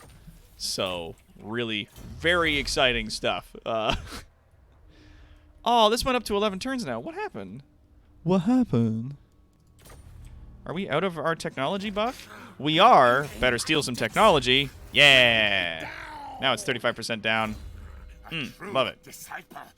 Let's get you sneaky. Gives you missile resistance, which is good. Right, so this is upgraded all the way. Perfect, perfect. Love to see it. And we got some months, so now let's start bringing in some of these boys. All right, and then that guy's gonna bring us up. You know what? Let's do that. And then let's bring in you. Boop. And let's upgrade this. This could be 4 turns, really? God dang. Can we do more of these guys right now? We can do 2 up front. Love it. Let's do another one. As go the Skaven Hawk. Fuck yeah, technology. If others wanted to join you and play, do they need all the DLC that you have? No, actually, they don't. The only DLC that you need is the DLC that unlocks the current lord or race or commander that you want to play. So, like, if you wanted to play an Old Empires game with me, right, and you're like, I want to be humans, it's like, okay, then at base, you need the first game, Total War Warhammer 1 and Total War Warhammer 2. That's it. And then you can play humans in Total War Warhammer 2 on the Old World campaign. Got it. Done. If you wanted to play, like, the Wood Elves, then you need to buy that DLC from Total War Warhammer 1. And you really should get it when it's on sale. Or find it on sale from other places, like different websites will have shit for that. But yeah, that's it. Like, the base game includes all of the commanders, but you just buy them to unlock them. Like, that's how the system works. But Ansgo the Skaven Hawk. The one you got before is named Ansgo the Skaven Hawk due to his armor piercing. Okay, cool. We can get... There's Tactician, there's Sharp Claws, or Sharp Teeth. See, like this, armor piercing weapon damage +5. Melee attack +3. Like, that's not as good. That's not as good as the other guy. The other guy had a way better thing. But having a bigger aura for leadership and increasing everybody's leadership, I think, would be good. So we'll get that guy in there, too. So this guy is going to be... Ansgo the Skaven Hawk. There we go. Bam. Ansgo the Skaven Hawk. What are we going to name this guy? Huh, neat. Yeah, sorry, from just how much I've been watching this, it seems quite fun. It's one of my favorite games, dude. Like, and a lot of people are like, "Oh, can I play?" It's like, "Yeah, man, get in here. It's good." There's a very steep learning curve, which is why I talk about a lot of the mechanics like over and over. Like, there's a steep curve for it, but it's what happens, man. Now let's go up here. And yeah, rat dojos. That's a thing. You know what? You know what we got here? You know who this is going to be? This is going to be Ratstabane.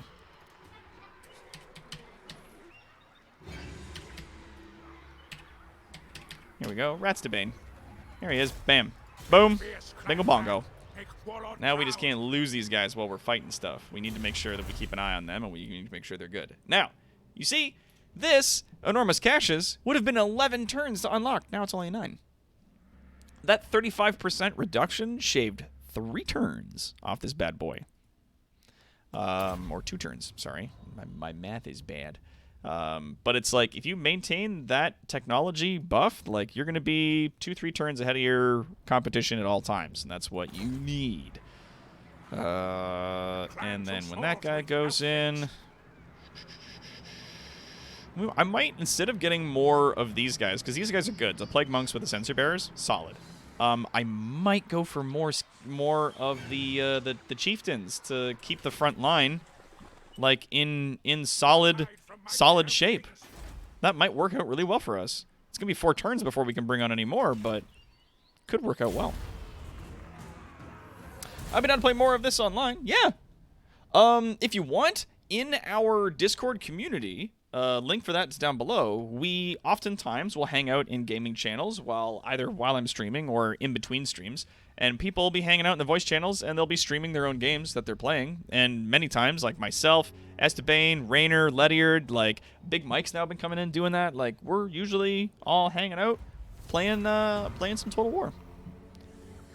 Ah, good. We spawned our plagues there and there. So we built in the Undercity these Grand Plague Cauldrons, which start off with more food and maintenance. But then once they're completed, it only costs 1 food to maintain, and the discoverability is a little bit higher, but it does produce an unending plague. Now, this is only a Clan Pestilence thing. Those things will be different for other people. Like, for Clan Scryer, you can set off a nuke underneath the city, which will demolish the city. Like, you can just get an Undercity thing going there. The discoverability is a little higher. But, like, if you build those 2 structures ahead of time that reduce the discoverability for it and then send that in, you could be like, no, I'm going to set off a nuke. Or I'm going to set off like some other crazy dangerous thing. For Clan Pestilence, though, they set off an unending plague, which can then spread into their settlement, which gives them buffs, or can continue to spread to other settlements around the surrounding areas, which is awesome. Because, like you can see here, these two places are currently not only suffering low growth, but their income is down, and their armies are also getting sick and losing attrition. Like, everybody's having a bad time. Alright, hop in there. Sneezy G. Slap that elf. He's on my lawn. Swap back. There we go. You got slapped by Sneezy G. Sneezy G. Steal some technology. Ah, goofed it. That's okay, though. You still got 2 more turns of that technology increase. We need that. 1 more turn before these guys are done. And then... you know what I'll do? I'll say, like, 1 more of these guys. So it'll be 3 turns before the army's finished. And I think it'll be full at that point. Yeah, at that point it should be full. And we'll sort of make do with what we've got going forward from there. Ah, the Scheme of Doom. Perfect. Let's do that. Scheme of Doom gives me a little Doom Engineer, whom we will name Phoenix. Where'd he go? Where'd he go?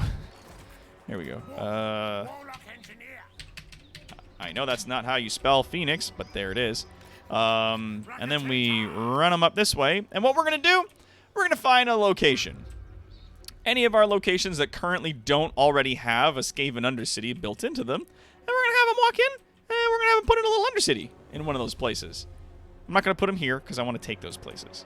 I'm not going to put them here because that place keeps getting burned down. I'm going to put them, like, maybe here. But it's special in that the Undercity he creates is very cheap. It will kill him in the process, and it will build a mad science lair in that Undercity underground.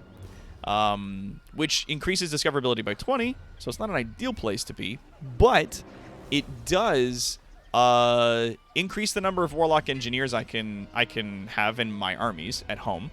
And also, the Mad Science Lair increases my technology research rate by another 10%.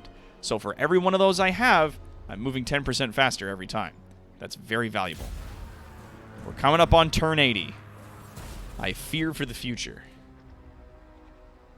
There is not one way to properly name Phoenix. That's right. Yeah, people are going to notice a nuke. Yeah, like if we're building a giant nuclear warhead underneath their base, they're going to know. But it's one of those things. Ghoul gained a level. Let's give you Corruptive. Everywhere you go, you spread our corruption. And by corruption, they just mean more rats. Now, here's the thing. We can do an earthquake if we want. It'll kill the engineer, but it won't make an Undercity, but it will damage all the buildings and the walls. So if I was, like, getting ready to do this, doing the Scheme of Doom, this thing here, summons this particular special Warlock Engineer on my faction leader. So, like, let's say I had this guy, Lord Skrulk, and I was coming up to the Star Tower, and I was like, I know that scheme's going to be ready. Or I have it ready, and I'm just holding on to it. Then I roll up, and then it's my turn, activate the Scheme of Doom, send the engineer in, all the buildings are damaged, all the walls have holes in them, and then I immediately attack. Like, you can do like a 1-2 hit and absolutely knock them out of the park. But I'm not interested in doing that because I have mortars and other weapons, so I don't need that stuff. What I do want is more mad laboratories, more mad science.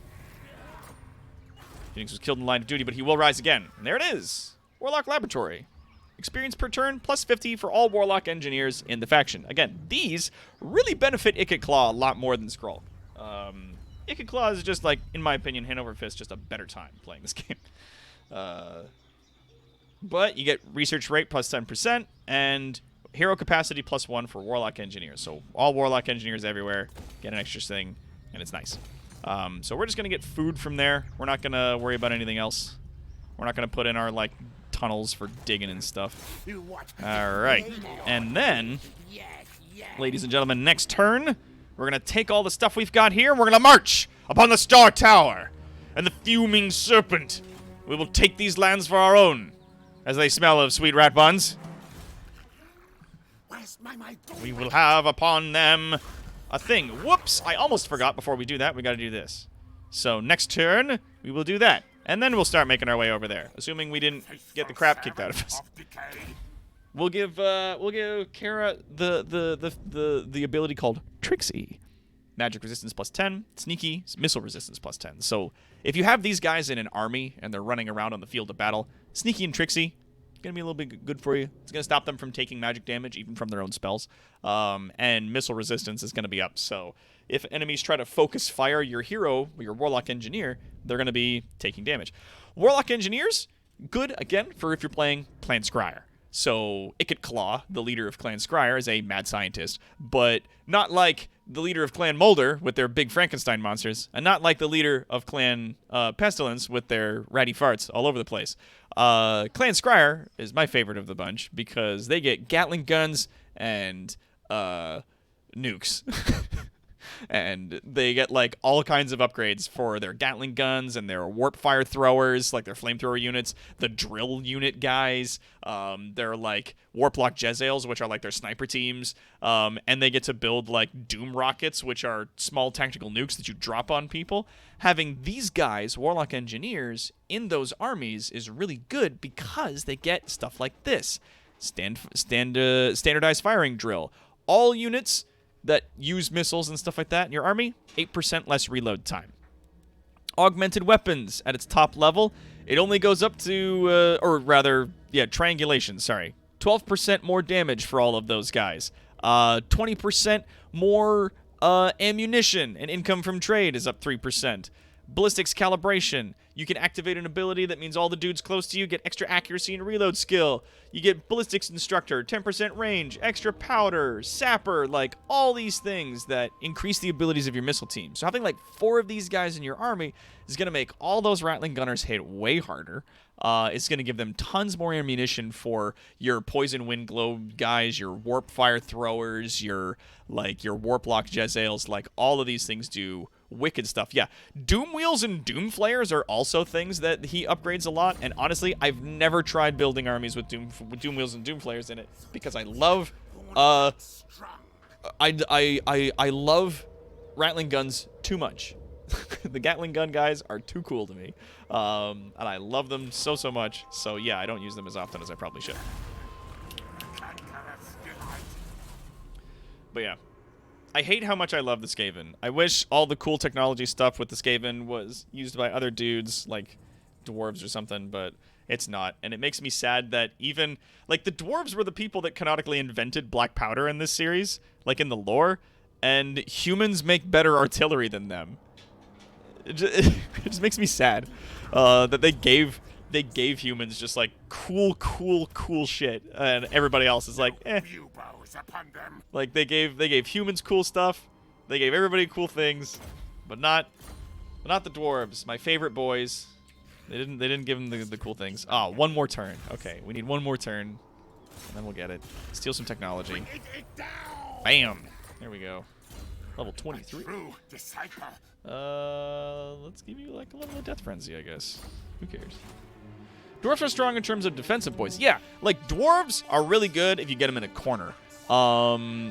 Dwarves are the baby you want to put in a corner. They're really good if you get them in like corner camping, or if you have them like in underway interceptions where you're in like a tight corridor. They're awesome because they have like wicked high armor.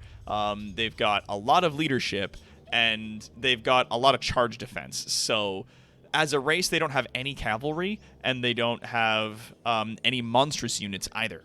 It's just artillery and ranged units that they're supposed to be the big place that they shine.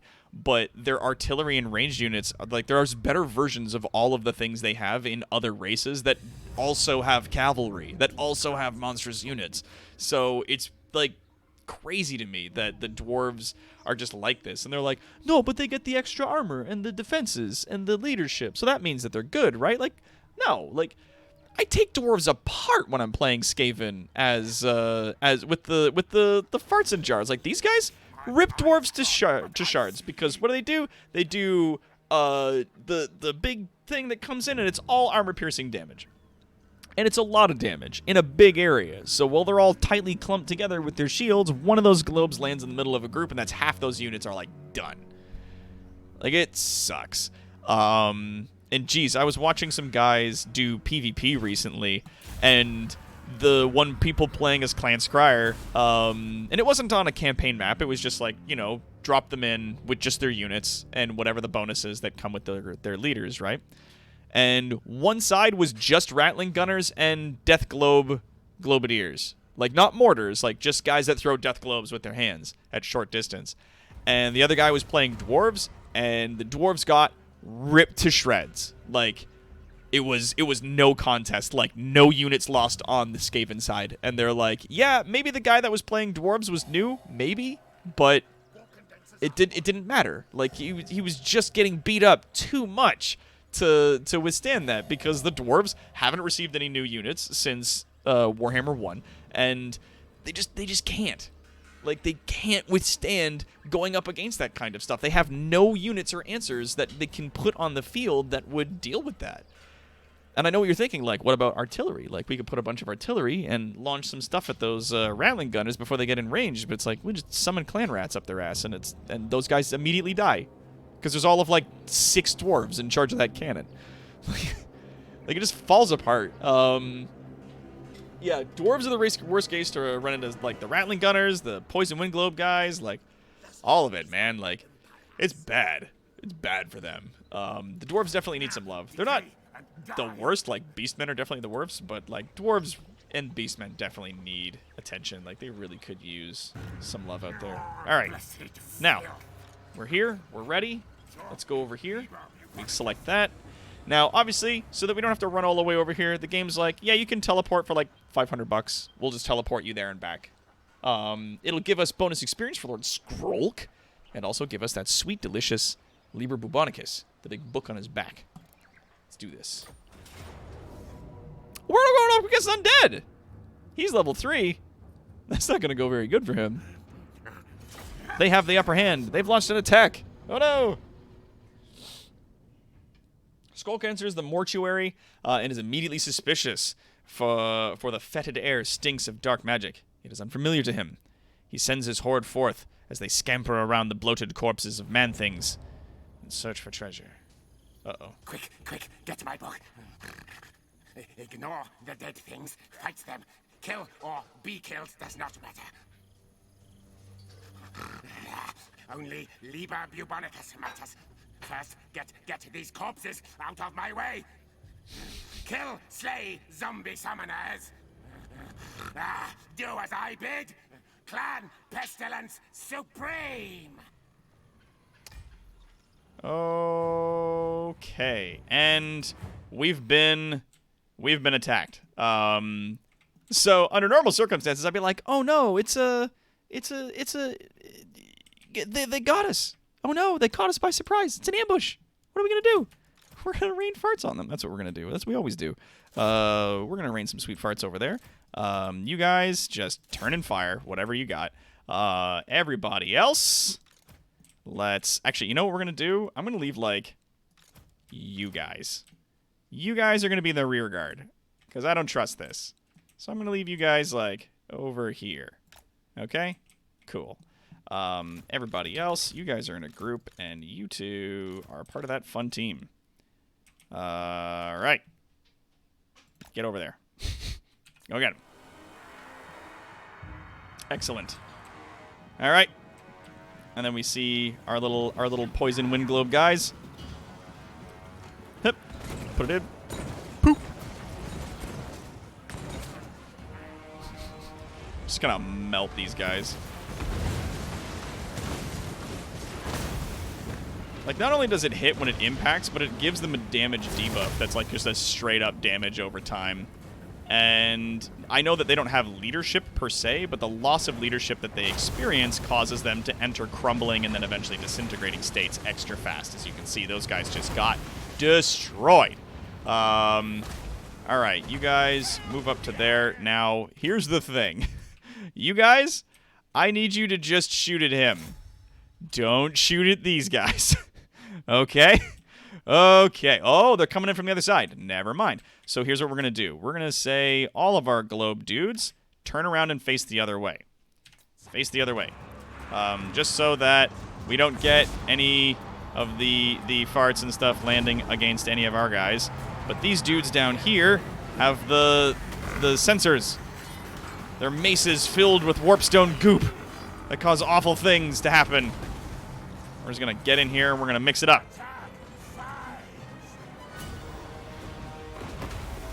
Okay, you guys shoot at them. Yeah, these guys are going to start crumbling real fast because all of the attacks from these guys also cause leadership loss. Because they have plague sensors, which just do terrible, terrible things to people. Terrible, terrible damage. All right, where are you? Yeah, you're in there already. Get him. Get him, boys. All right, yeah, so these guys are, like, deep in the paint with these dudes. All of you just keep shooting at him. He's by himself. More of these guys are coming from this side, but it's fine. SpaghettiOs. I didn't see that. What's this? What's this business? Huh? What's going on here? All right, you move to guard there. You move to guard there. You shoot at them. You shoot at them. You shoot at them. You shoot at them. And you keep an eye. All right. Yeah, these guys are coming in from all sides. They're coming in from all sides. Oh, no. We gotta be careful.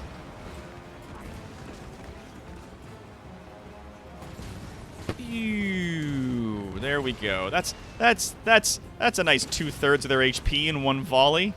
Love that. Love to see it. These guys are getting farts laid on them, which is good. Laying down the farts. And it causes these guys to just crumble right up. Kill that guy, would you? Be a pal. Kill them. Be a pal for me. Kill those guys, would you? Be a good friend. Need to kill the necromancer, though, because these dudes are pouring right in from every old direction, and we don't like that. Those dudes are crumbling out. Good. Okay. We got some more dudes coming in here. Let's get you to start shooting in that direction. Yeah, you guys keep facing the directions you're facing. Things are gonna get uglier before they get less ugly. Let me tell you. Yeah, those guys are coming up the hill, but they're coming slow because they're zombies. They move slow. Oh, good. We killed the enemy lord. Excellent. This ain't good. That's a lot of zombies. Oh, they're bringing in bats, too. This is... I mean, we definitely have the upper hand technologically, but they're coming in. They're coming in with a lot of guys. They're coming in with a lot of bullshit. Oh, jeez. Actually, no. Screw that. Kill... No. You guys, reinforce. You go kill that. All right. Get in here. If we have to, we're going to have to get into more fights. Drop a bunch of rocks on those guys. Summon clan rats. There we go. That's good damage. There. And these clan rats are really just here to tie those dudes up. There we go. They changed direction to come fight. Good. Perfect. Oh, man. They're coming at us from all sides. All right, we're holding them off there. That's fine. You guys fight those dudes. We really cannot deal with them. You guys, fire out there. Do not fire at the close dudes. We really cannot handle that. Getting beat up by all our own dudes. Ah, jeez. We're hanging in there out here. We're holding ground. All right, those are done. Oh, there's the other necromancers. Okay, okay. So there's one from that side, and he's in his cart there. So you can see, there's another necromancer coming in from this side. So here's this guy. I think that's the guy that's in charge, Oscar, the Dark Whisperer. But then all the way over here, there's this dude, but he is in a plague cart. So that's not good, because that thing has a big ol' area of effect around it that's buffing all of his zombies and regenerating them as they fight. We don't want that. That's a bad thing. This is crumbling. We don't need to worry about it as much, as bats have dog shit health and fall apart real easy. So let's just go, hey, you guys, throw farts at him. No, not over there. No. No, don't not shoot the farts at those guys. No, no, no. Yeah, over there. Let's get you guys running in. Because they got dogs and bats coming in here. And normally they're not bad, but there's so dang many of them. Oh, jeez, they've already run friggin' wolves in this side, and they damaged our catapults a lot. The thing is, bats and wolves, not very good for fighting actual infantry units. They lose health and lose damage, like, super fast, but they're really quick and can get around to your, like, weaker ranged units super quickly. Alright, looks like those dudes are gone. Let's just bring them on through to the other side. Let's go. We got 2 half units of clan rats here. Or not clan rats, plague monks, plus our heroes. We're gonna send them in. Send them in. Go, run, quick. Oh, all of these guys got beat up. Let's get them out of there. Let's move them away from the enemy. And yeah, see, like, these guys fighting the plague monks, they get ripped to bits. They got nothing. They got nothing on us here. The bats, though, are flying and foolishly continuing to engage our ground units here, which is fine. We're gonna rip those guys right apart. Right, those guys are done. I think we killed... No, he's just riding right in here. Crap. All right, you guys, run. Run away. Run away. Flee. There goes one enemy lord. He's down. We got all the monks in here. Good. There we go. Let's just sneeze on those guys. Achoo! Ah! Yes! Rat farts for everyone! Ah! Alright, boys. Our two bruisers, get in there. Beat that guy up. You guys, hold your fire. You guys, go over there. Get over there. Beat him up. Go get him, boys. We got our 2 guys here. Ansgo, the Skaven Hawk, and Rats the Bane. Oh, all of them are starting to crumble. Yeah, it looks like they're pretty much out of steam. Yep, this guy's starting to disintegrate now. Bleh.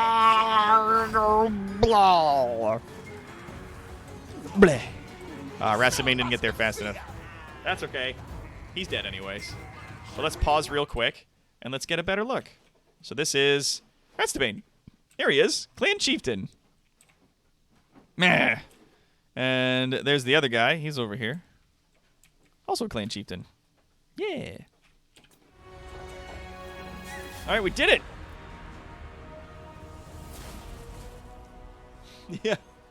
We got attacked from many sides. We walked out of that with, like, no damage. That's awesome. Yo. We did really well for ourselves, despite, like, zombie units are, like, expendable meat shields that you send in if you're playing as the undead, which I love doing. They're the expendable meat shields, but there were thousands of them in that fight. To our one army, there was 3, roughly 3 armies worth of units. Technically 4, like, kind of, almost, like, 2/3 kind of units here. But we held our ground. We did really well for ourselves. All right. If we had just an army of melee units, we'd have ripped these guys to pieces. Like, if we had just these guys, like Plague Monks, Sensor Bearers, or just even Plague Monks, because they're, like, anti-infantry, high-damage guys, going up against, like, zombies, which are just designed to be killed and to, like, gum up enemy units so that you can cast spells on them or flank them with better units. And, like, the dogs and the bats would have nothing against, like, actual dudes. But... here we go. We got our extra 2 food leadership bonus. Bogooshk. These guys got beat up, and we got the Rod of Corruption. Oh, we killed 500 enemies to get access to the Rod of Corruption thing. Oh. But we got the Liber Bubonicus. Let's really quickly let's really quickly There we go. We got it. We're going to have it next turn. So let's wait for next turn to get that.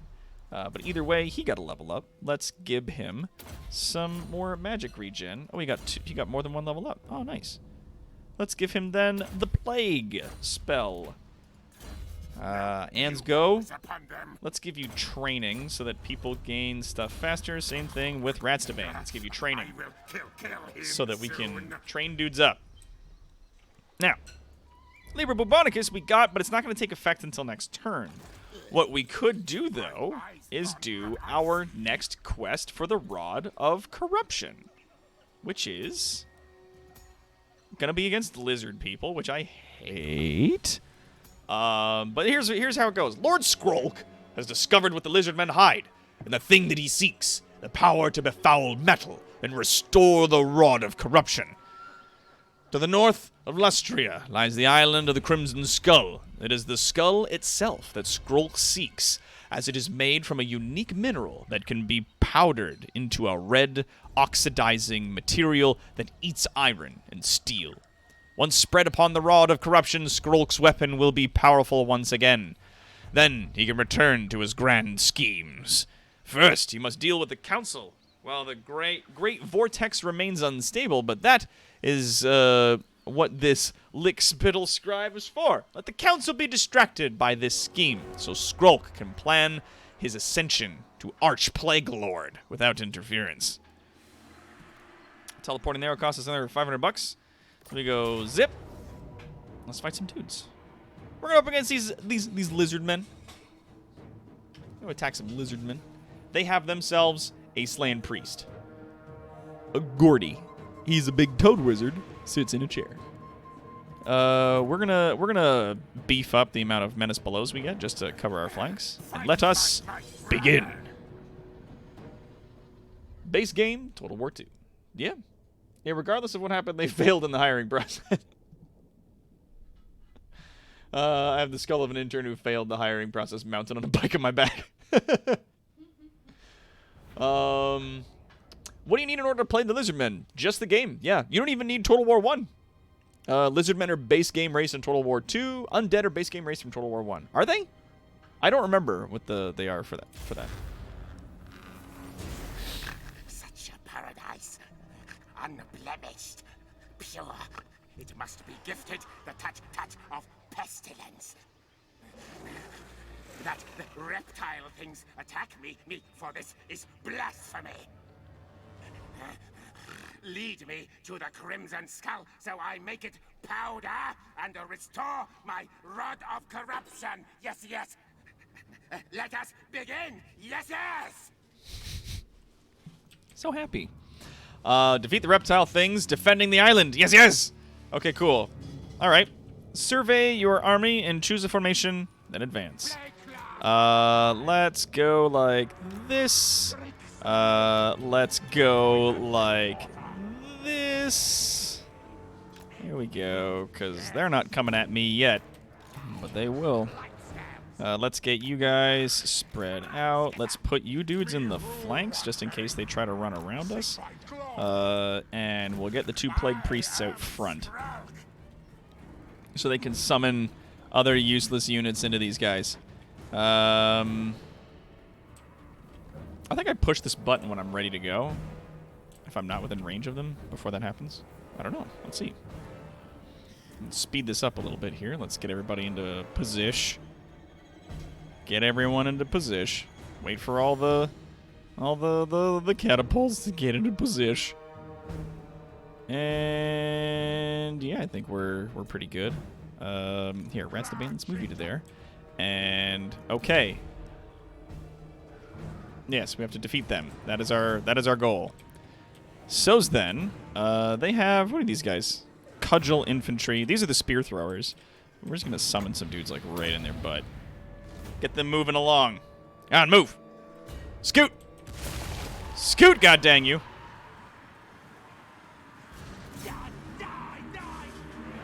You guys gonna do anything about that? No? You just gonna chill?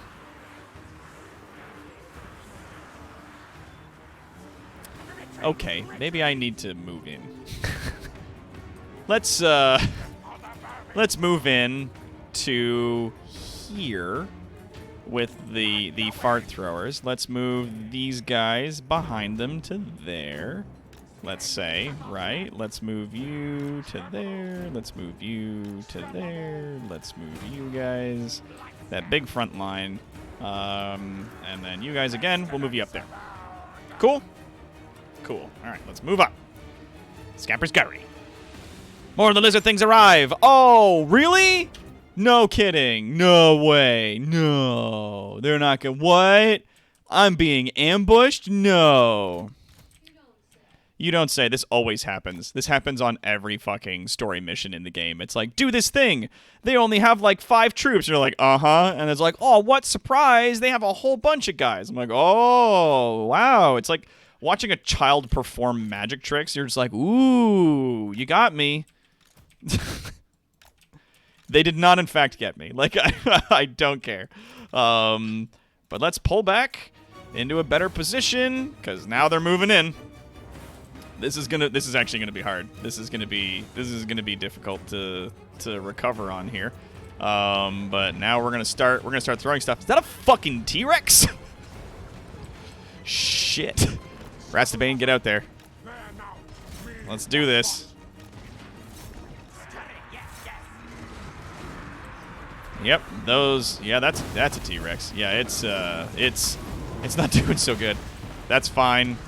It is. Oh my. Okay, that thing got hit by a lot of globes. 5,000 HP. What? Since when? Let's summon some clan rats. Let's get some boys out there. Just tie them up. You guys keep fighting these guys, please. Thank you. Yeah, get them in there. All right, yeah, our dudes our clan rats are taking a lot of damage, but that's gonna happen. And it's like those globes wipe our dudes out, but they're not damaging them, so we're gonna have them hold their fire as we move heroes in to try and do some damage to those guys. And let's make use of more of our clan rats. Or not clan rats, plague monks. Let's move them in. Move in the plague monks. All right, those guys got shattered. They're on their way out. Let's move in. Oh, no. Oh, no. They're moving in their whole ass army to try and kill me. That's bad. Shoot at, I guess, those guys. Let's see if that goes well. Those are Croxagores. This is going to be a bad time. Run over there, try to fight them. Let's try to summon that. See how it works. Oh boy, this is going to be a bad day. This is going to be a bad day for rats. Fighting lizard people with rats is a hard time. Here we go. There we go. Lots of poison in there. That's a big thing. What is that? What is that thing? It's so big. Let's get you. Cast that. You. Double cast. Plague. And let's put it like right there. Let's see what that does. Cast it, cast it, cast it, cast it, cast it. Oh, cool! There's like a great big rat. Like, rah! And it grows. All right, now that causes an effect on these guys, which is contaminated. They lose leadership. And... oh, these guys are also taking damage from warpstone armor, which is something that he's wearing. Okay. Cool. That was cool. Let's do like a big cast of poisonous weapons. Let's give that to you guys. Let's have you cast another one of those over there. I don't know how long we're going to be able to hold this one off here, boys. Get in there. Oh, boy, we're taking a beating. All right, no. Shoot over there. Shoot at those guys. Don't shoot into this combat anymore. This is bad. This is a bad place to be. All of our plague monks with sensor bearers having a bad day. All right. Rastabane, fight that T-Rex. I know it's a big ask, but I'm gonna need you to hold this one together for me, champ. How are you doing over there? He's hanging in. Skaven Hawk is doing real well, and see, look at that. You see that? All those gas globes caused huge damage to those units. Barely touched him. Barely touched him. He's fine. Get out there. Get out there and show him who's boss. All right, clan rats. Go after those guys. Yeah, go. Go, go. Ooh, boy. Yeah, I'm going to need you to keep fighting those guys. Because those things are mean. Let's go back to you. Let's, again, poisonous weapons for everybody here. And how's it? Everybody's doing very poorly. Like, all of our units are doing real bad. Let's get you to sneeze on those guys. Ah, shoo! There we go. Let's try to, like, fucking... They brought in a lot of dumb bullshit to this fight. And I'm not happy about it. They have, like, 3 leaders on the... Or they have 2 leaders on the field, but they also have this... What is this? A Stegodon? Some fucking 5th tier bullshit they're bringing in here? The fuck out. Oh, those dudes just ran back into battle. Okay, neat. Those guys who were running away and who were quitting the field decided to not do that. Rastabane, fight those guys. You guys, shoot globes at them. It sucks, but it's bad. It's a bad time. There we go. And those guys got hit with those mortars. Hopefully that'll turn them away. Ah, jeez. Sneezy G. Sneezy G is down. That guy's tied up. I'm going to have to use my last clan rat spawn to, like, get him out of there. Ah! There we go. Okay. You need to get the fuck away from... Yeah, he's running. Shit. Alright. Rastabane, how you doing? Get in there and fight those guys. They have dudes on the back that are, like, shooting spears, and it's a giant Triceratops. How's that fair? Rastabane's gonna have to pull this one out of the fire here.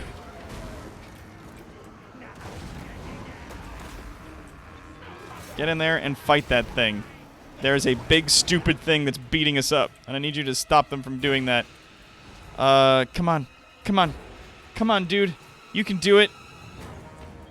He's broken. Come on. Don't run. Oh, you shoot magic at me while I'm running off the field? How dare you? Yep, and that's it. Oh, it killed him. That's bullshit, though. Boo! Yep. You know who's holding it together? Rastabane. Oh, Anzo, the clan chieftain, he's still over here. Kicking the shit out of these guys. Wholesale. Kicking the shit out of these guys. He hasn't given up yet. He won't give up. Everyone else has given up. Except this guy. He's gonna win this. It's just him. Nah, he's done. Damn. Damn, son. Okay, so the fight's over. Okay, there we go. Yeah.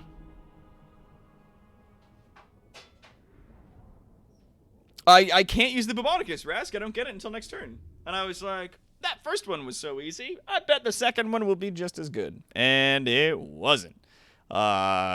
We went up against twice our number in superior units, and they had fucking Triceratopses and...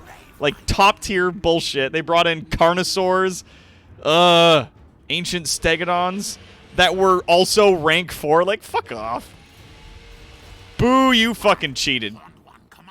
I don't know who the fuck I'm gonna bring in.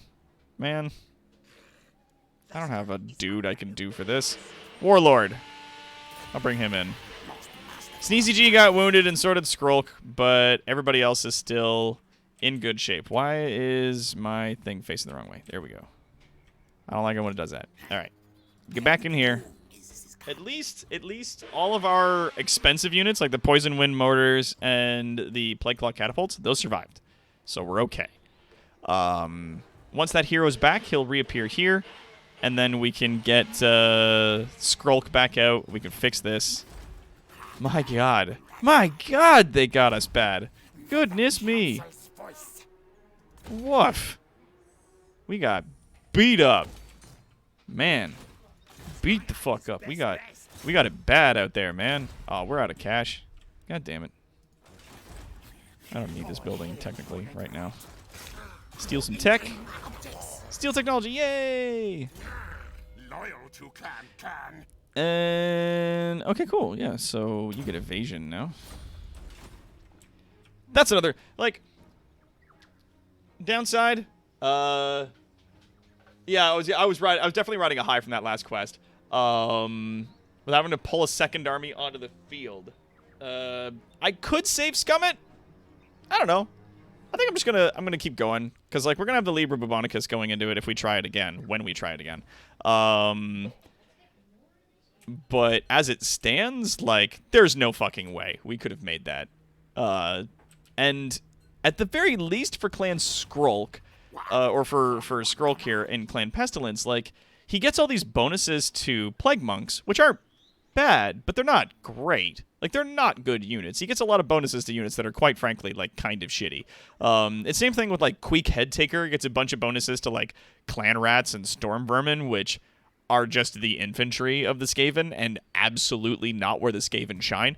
The Skaven really shined with their weapons teams. That's where they were before, which is why when they brought in, like, the big update that was, you know, Clan Scryer and all the upgrades to the shit that made them awesome, it was really good.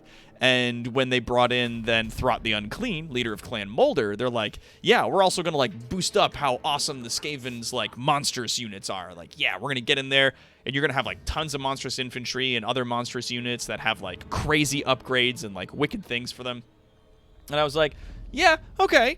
And then for these guys, they're like, you get a lot of Plague Monks, and they kind of don't cost a lot. Like, that's not good. Like, just his army... Like, you would basically need to give him nothing but a bunch of Plague Monks and then have a secondary army of, like, other units, like Poison Wind Globes and Plague Claw Catapults, like, to back them up. Because his army is just, like, you just saw that. Like, he went up against a bunch of those lizard people and got chewed. And we focused all of those Plague Monks with those Censer Bearers in on that, like, one unit of lizard people, and we lost that fight. And that's tier 5 infantry we brought in, and we lost that fight. So, got a big, like, shrug on that one. Like, I don't know. So we kind of get the idea, I feel, with Skrulk in this clan. You know what I'm going to do? I'm going to save this under Sneezums. Sneezums there. It's turn 82. The guys haven't come for us yet. The Chaos people. But here's the thing. Chaos, if Chaos comes to fight us, is gonna have a field day when they come for us, because these are gonna be the big units that we bring out against them. Armor piercing, sure. Damage dealer? Absolutely. They cause loss of leadership when they engage with enemy units? Yeah. There are, like, a handful of Chaos units that they will bring to bear against you that are unbreakable. The Hell Cannons, don't worry about that. Some of those Clan Rats on the Hell Cannons, easy. That's not a problem. Some of their Chaos spawn, like the monstrous units of impossible craziness, some of them will come in as unbreakable. So these guys aren't going to do so great against them. You'd think that these guys, again, tier 5 infantry, coming up against those guys with their, like, leadership reduction, magic damage, armor piercing is going to be, like, a big deal. But, yeah, Chaos armies spawn right off your coast, too. Pestilence has a really tough starting area. Yes, they do. Like, in the same moment, I'm kind of like, I don't know what to do about that. Like, I don't know if that would work against them. It's hard to say when chaos shows up if I will be able to fight them. How long is it until Buddy comes back? How long is it? It's 5 turns. Okay. All right. Well, let's just let's just load our previous turn there. Let's not do that again. Okay. Not feeling it, no. It's not a good time.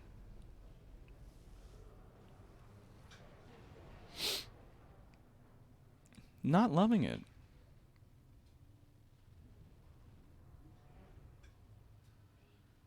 I might come back to this save, because we got our boy here playing. We got our boy Lord Skrolk playing Pestilence. Yeah, I'm just gonna save it, and I'll probably do that fight again off air. Like I might do that on Discord later tonight after I'm done eating foods and stuff. I'll take my sleeping medications and I'll come in here and snoozily kill a bunch of undead, like you do. 'Cause like, oh, what the fuck? Summon him directly. Oh, Ghoul the Rat of Death. A warlord thought to be loyal honest sends whispers of discontent across your portion of the Under Empire. This reeks of plot and must be stopped at once, so we can spread counter rumors, which will lower their loyalty and also increase public order by 2. Or summon him directly.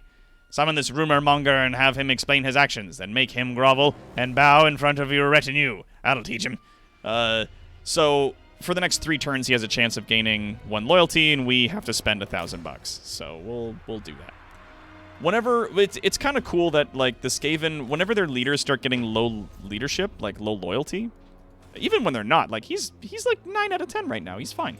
But every now and then it'll give you like a little event like that to deal with or to increase the effect of some of your dudes, which I think is super cool.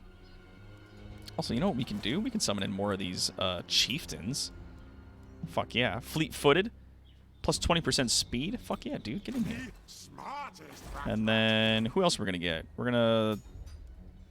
Can we not? Already fielding maximum number of this guy. Oh. Oh, okay. Okay. So, when they said +2, they meant +1. Cool. Yeah, so, what I'd like to do, if at all possible, let's, like, remove one of these guys.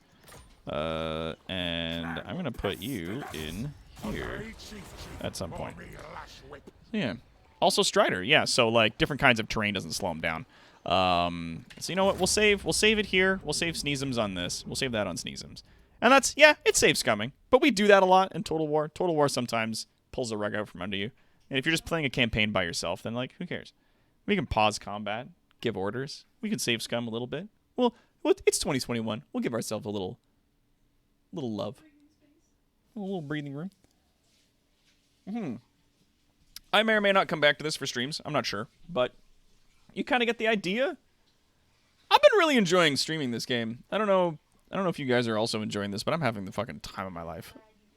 Can you focus a city on building weapons teams and build an army around that? I absolutely would, Rask. I would do that if I was playing Clan Scryer. I mean, I can do that as playing as any other guy, but Clan Scryer gets, like, all those updates, and that's, like, supposed to be the focus. It's supposed to be, like, the focus around that, right? Like, he's supposed to focus on this weapons team. Same thing as, like, Clan Molder focuses around those monstrous units. But these guys, I was like, what does Clan Pestilence do? Well, they spread the plague around, which weakens enemy armies and makes it easier for you to roll and take places. So, like, that's definitely a cool thing. It doesn't come into play as often as I would like it to, but it's like, I mean, look at this place. It's like here, it's here, this guy's got it. Like, it's all over.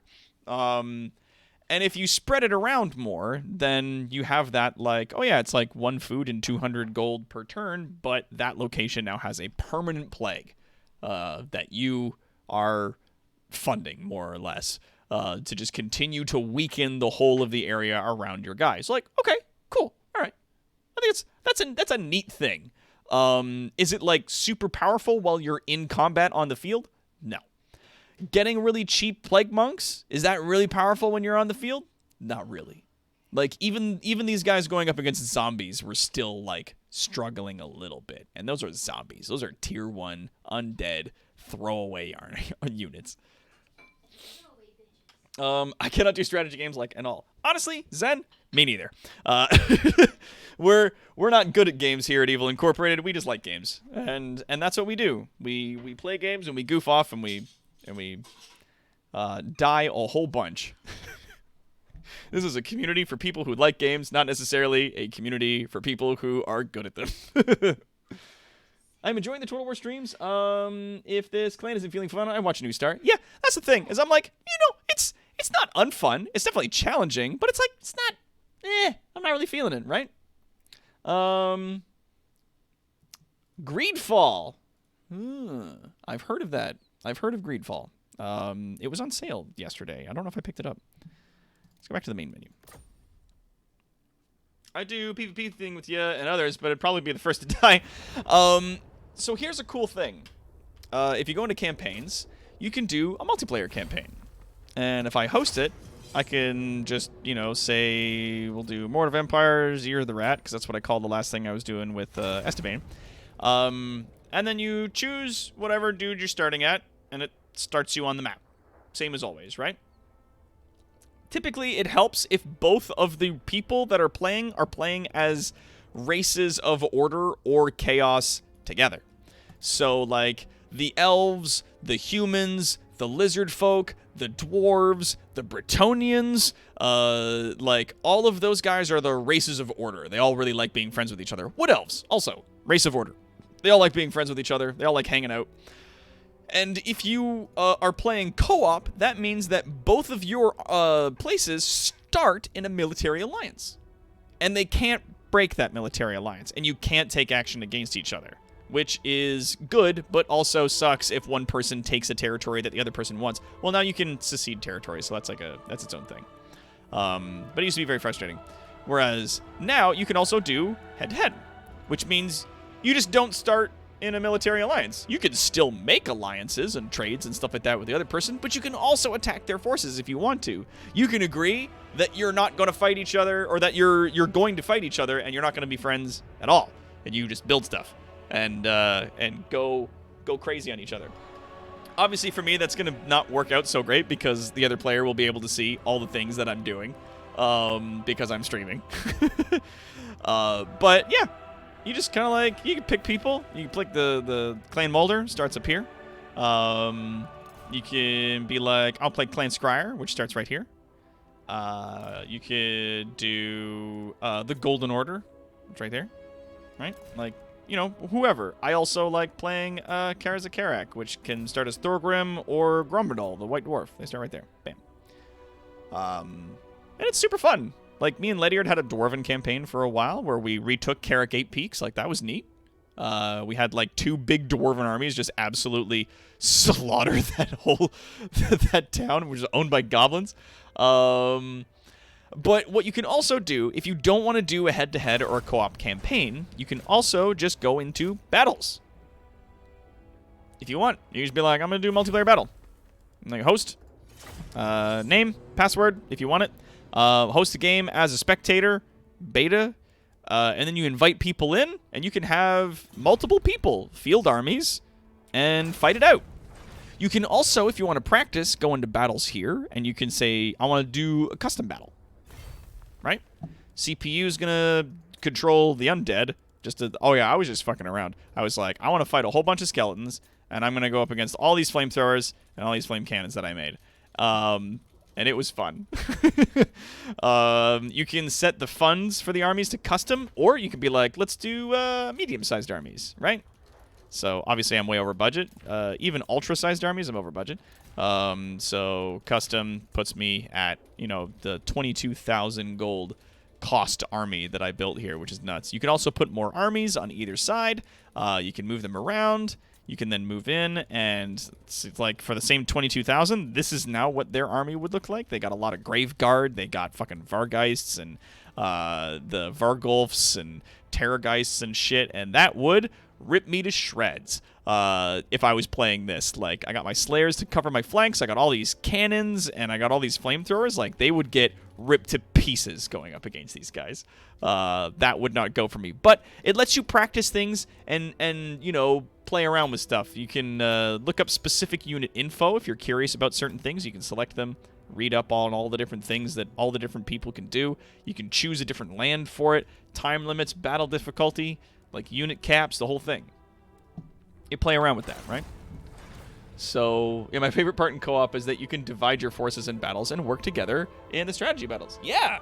I think that's so cool. And also, if you're doing co-op, right? And even if you're playing head-to-head or co-op, it doesn't matter.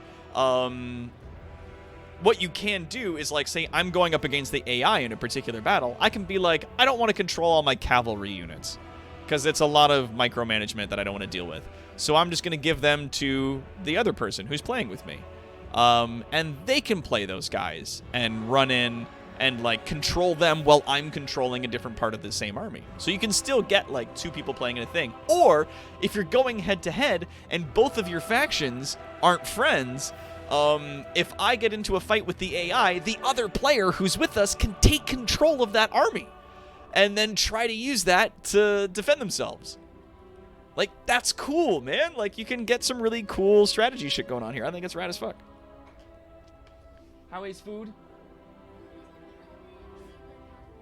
Food is in? Okay. Food's in the oven. Good. That's Ambisaurus Rex. They're my very best friend who lives with me. They have been cooking food while I've been sitting here yelling about rats into a camera. Well, I suck, but I guess I'm usually a good co-op buddy. Yeah, Zen. Like, honestly, if you get the game and even if you just get, like, Warhammer 2, you don't get the first game, you don't get any of the expansions, and you just want to play with friends, jump into our Discord. We have people hanging out in the gaming section who have this game, who love this game, who would be willing to just, like, jump in for an afternoon, play a few rounds, and then you can save the co-op campaign. So if I do multiplayer here, I can resume as host. There's the one I was doing with Esteban for the New Year's junk. Here's the weird Kingdom of Fire thing that I had going on with Ledyard. What was this one? This was another one that we were just playing offline. Like, we weren't even playing this on stream. He was playing as Golden Order, and I was playing as Kara Zakarek again, trying to figure out what the fuck I'm getting up to. So yeah, we were just, like, trying things out, goofing off, having fun. Yeah, it's the shepherd's pie. It's very delicious. But yeah, if you want, Zen, like, you don't have to, but, like, if it is a thing that interests you, we have that going on. We have people that also play StarCraft 2, Payday, Sea of Thieves is really big. There's a lot of people here that play Sea of Thieves. Occasionally, we have, like, events where I'll have, like, some extra people on my ship while I'm streaming it, or we'll have a big event where we'll get, like, everybody together and see if we can get a ton of people on one server and just, like, have a big fleet and go do a big fleet thing.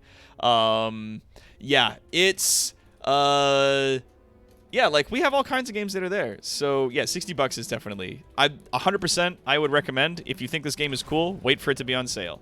Look around for deals on, like, Good Old Games. Look around on Humble Bundle. Other places online that have, like, game codes for stuff that are for cheap. Like, check that shit out. Because, what was it, like, just the other day, one of the members of our community here bought the whole of both of Total War Warhammer 1 and 2 with all the DLC, which is like $750 worth of game. And they paid like $112 and change for it because it was all, like, wicked on sale for, like, the winter thing, but now it's January 5th, so I think a lot of those sales are Dunyan rings. Let's have a look here. If I go to the store, let's go to the store. Yeah, the sale's over, so it's all normal price now. But put it on your wish list. Keep an eye on it. When it goes on sale, it goes for like 50 or more. So yeah, take it easy, Rask. Have some good time. Yeah, we also do Animal Crossing, Pokemon, and World of Warcraft. And occasionally, very occasionally, we do Final Fantasy XIV whenever I can muster the fucking courage to play more of that game. It's so much reading. And it's so much talking for no damn reason. It infuriates me. Yeah, I've like Envy and I have tried playing that game several times, and it's just But yeah. I always do Mortal Empires whenever I do games, because, like, the Vortex isn't bad. That's the one from Total War Warhammer 2. It's not bad, but I like Mortal Empires more. Like, there's more races to play, and I just like the map better. I don't know who to play. I don't know who to play next, because we got a little bit of time before Foob is ready. And we've been on for just about 3 hours, because we're going to be wrapping up the barrel incident when the ship bumped yours. Yeah. That was a good time. Dragon Elves. Yeah? Okay, so yeah, there's this guy. He's free LC. There are a lot of lords that they put into this game that are just free DLC lords. Because every DLC will typically have like 2 lords and then 1 extra guy who's free. Just for fun. This one's from the Warden of the Paunch. So we have Elven Batman, who comes in. He comes in as part of that DLC, and he goes up against this orcish guy called Grom the Paunch, right? So those are the 2 dudes that are part of that DLC. But then on the side, they snuck this guy in, and he's honestly the better of the 3. But he was free. You don't even need to buy the DLC. You just get him if you own the game. Yeah, we could do Wood Elves. I could play Durthu again. That'd be cool. I haven't played Durthu since, like, way forever ago, and they've changed a lot of the mechanics on how Wood Elves play, so I would like to play a bunch of angry tree people that run in and smash people to bits. Is there any race that gets a dragon to fight in the army? Rust? This guy who comes for free with the game, the Knights of Kaeldor, he starts with a dragon! And his entire thing is running around, beating up dragons, and getting them to join his army of super dragon units. This dude right here. Emmerich. Yeah, the dragon taming. Seek out the secrets of mighty dragons or defeat them for their allegiance. He likes living in the mountains. He gets additional bonuses for dragon units that are in his armies. Improves and grants experience to dragon princes, lords, and heroes, and recruitment duration is lessened for dragons and dragon prince units. He gets extra movement range, draconic resilience, so he's immune to mountain and desert attrition for his army. So this is like just for his faction, and now this is just for his army specifically, and he also gets upkeep reduction for dragons and dragon princes. So that's like, you want to play a dragon army? You want to go fight a bunch of dudes with fucking dragons? Like, that's your man.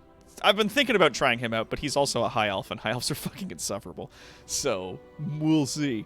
If I was to play a dude, I'd probably play this guy, but he starts on like a shitty little island down there, and not on the Elven Donut, where Tyrion starts. But he gets like, you know, diplomatic relations. Cool. Recruit rank +5 for mages. Okay, that's not bad. So they start with an extra 5 levels just right out of the gate. Cool. Construction costs cheaper for mage buildings. Okay. Diplomatic relations are up for, like, men, high elves, wood elves, lizard men, and dwarves. Alright, that's not bad. Yeah, alright. Recruitment costs down for sword masters of Hoeth and Phoenix units. Okay. Winds of Magic Power Reserve +30. That's pretty steep. And he gets a bound spell called Fireballs. Bound spells don't cost magic to cast. They just have a cooldown. So he just gets to shoot a fireball, because he's a wizard. That's about it. Zabibel Ganubi. The Druki can get black dragons too. That's true. And Hydras, yes. The fucking dark elves. If there's one thing I hate more than elves, it's dark elves. I like my dwarves. They definitely need some updates. Yeah, infinite fire. Always fireball. Just fireball. Just fireball. Yeah, Undead has zombie dragons. I almost built a custom one for my tabletop army. Oh, nice. Yeah, Undead's also cool. Like, Undead pirates definitely get a better go of it because they get Undead and guns. I like playing specifically the Heinrich Kemmler. Even though he's like a shitty lord as far as the Undead dudes, he starts in like a crummy place. And he's not very good as far as, like, Necromancer lords go. but he starts in a separate area from the other, like, fucking these guys over here. Sylvania and Western Sylvania. It's all vampire crap. Death is only the beginning. But Heinrich Kemmler and the rest of the undead dudes, they don't get ranged units, but they do get cavalry and monstrous infantry, so that's nice. I prefer building big armies out of just, like, the Death Guard units so that they can run in, and you just overpower them with, like, really good infantry. And that's basically what you can just do with those guys. Heinrich Kemmler, honestly, he gets, like, good diplomatic relations with Chaos, which is shitty. He never gets a mount, which is shitty. All units in his army are immune to non-vampire count territory attrition. So that's nice, like, right off the bat. You immediately have a lord that when they exit areas that have undead corruption, his army doesn't start burning up. He holds it together. So, like, that's solid. Right out of the gate, that's really good. He gets +2 rank for necromancers, heroes that he gets, and they're like, yeah, he can summon a powerful hero named Krell in battle. Like, I think it's not bad. It's not blowing my socks off. Isabella is fucking nuts. Because hero capacity +3 for vampire heroes, and all of her vampire heroes get extra weapon damage, and then they also get extra melee attack, melee defense, and more weapon damage. Like, so all of the vampire heroes that she has in her army go from being, like, casters that have some melee capability to, like, monsters in melee combat. So you send her out there with a bunch of vampires in her army, and you clean the fuck up. It's really good. The von Karstein. Oh yeah, Vlad does siege damage. I forgot about that. Oh yeah, and these two have, like, a special ability, Vlad and Isabella von Karstein, if, because they're technically, like, married and stuff. If you don't, because they're lords, you can't put them in the army at the same time, but if you have both their armies attacking a thing at the same time, then they get, like, bonuses to that, which is cool. My cruelty knows no Helman limits. Gorst, yeah, gets that replenishment rate, which is nice for if you need, like, your armies to recover some damage. Recruit ranks for corpse carts is up. Research rate is up, which is really good. 20% is, like, good. That lets you get that nice technology edge on your enemy. And then he gets a bound spell, Lesser Raise Dead, for Corpse Cart and Mortis Engine units. So all of his Corpse Cart and Mortis Engine units that are out there get to raise fucking zombies. And all of the units in his army get poison attacks. That's steep, my man. Because poison attacks, when you hit somebody, lowers the damage and speed of that unit by 20%. So that's nothing to sneeze at. Like, and then all of his units just automatically get that. So you just send a bunch of, like, trash zombies into dudes, and they'll start doing some stuff. And then also all of his zombie units get +15 armor. So it's like that, like, right there is you give Helman Gorst a bunch of zombies, and then, like, early game, he's got an edge because you can send them in with a ton of zombies. With that 20% research rate, you can get to that one research that makes zombies, like, cost nothing to upkeep, like, literally for free. Send them out there, clean up, easy peasy. I mean, you start next to dwarves here, but you, like, literally get a province to yourself, whereas Heinrich Kemmler, his province is these mountains and then this little piece of mountains over here, of which there's Bretonia, the Empire, and dwarves all in between. And he doesn't have the ability to jump through mountains like dwarves and goblins and elves do. Wood elves, rather. So, like, his starting province isn't a province. He doesn't even get a full province to himself for, like, ever. Like, it's just... It bums me out how much they seem to not like Heinrich Kemmler. My undead boys. Wargrove of Woe. Draika. Now, Draika starts in the Griffinwood in the middle of the Human Empire. I'm not thrilled. I'm not thrilled by this. Yeah, but you get Krell, so the fight's even. I mean, kinda. Krell is like, Krell is a summoned unit, so eventually he disappears off the field unless you, like, upgraded a bunch in Heinrich Kemmler. And Krell is, like, a good melee hero, so he's not going to, like, turn the tide for you in any considerable fashion, but he's not bad. Like, he adds to the fight, but not in a way that I would consider to be significant or really crazy. Yeah, wood boobs, Balthus. This tree person has big ol' tig ol' bitties. Super weird. That's the thing. Upkeep is down for Dryads, Treekin, and Treeman units, but it's up for any Elven units you have. You start with 1 Amber. I don't know how that plays into this now. All Elven units are glamored, reducing their combat power and making them expendable. So it's basically like all Elven units that you have are mind-controlled, so they're not going to be very good in combat, but they are expendable. Expendable is a thing that means if those people die on the field, if their unit gets wiped out, it doesn't affect the leadership of any of the other units. The other units don't care. And you get Public Order -5 if you're in an enemy province, and Weapon Strength and Melee Attack is up for Dryad units. Like, okay. Yeah, Amber's just for research these days. Oh, there's lots of people I haven't played. None of them terribly interest me. Truth be told. Like, I've played a little bit with a lot of dudes. Like, I really like playing Durthu. I haven't played Durthu since they've upgraded them, so I might do that.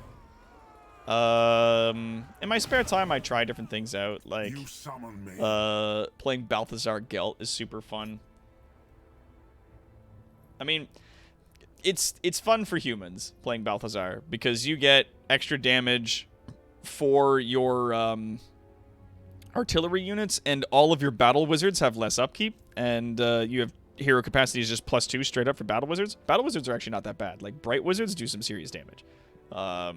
So like full disclosure, they're really cool. I haven't played the lizard people, don't really care to. Honestly, this guy Can best meet in battle. like Emmerich playing the high elves and going all dragons on people, and playing Durthu and playing some more wild elves is kind of where I'm sitting here.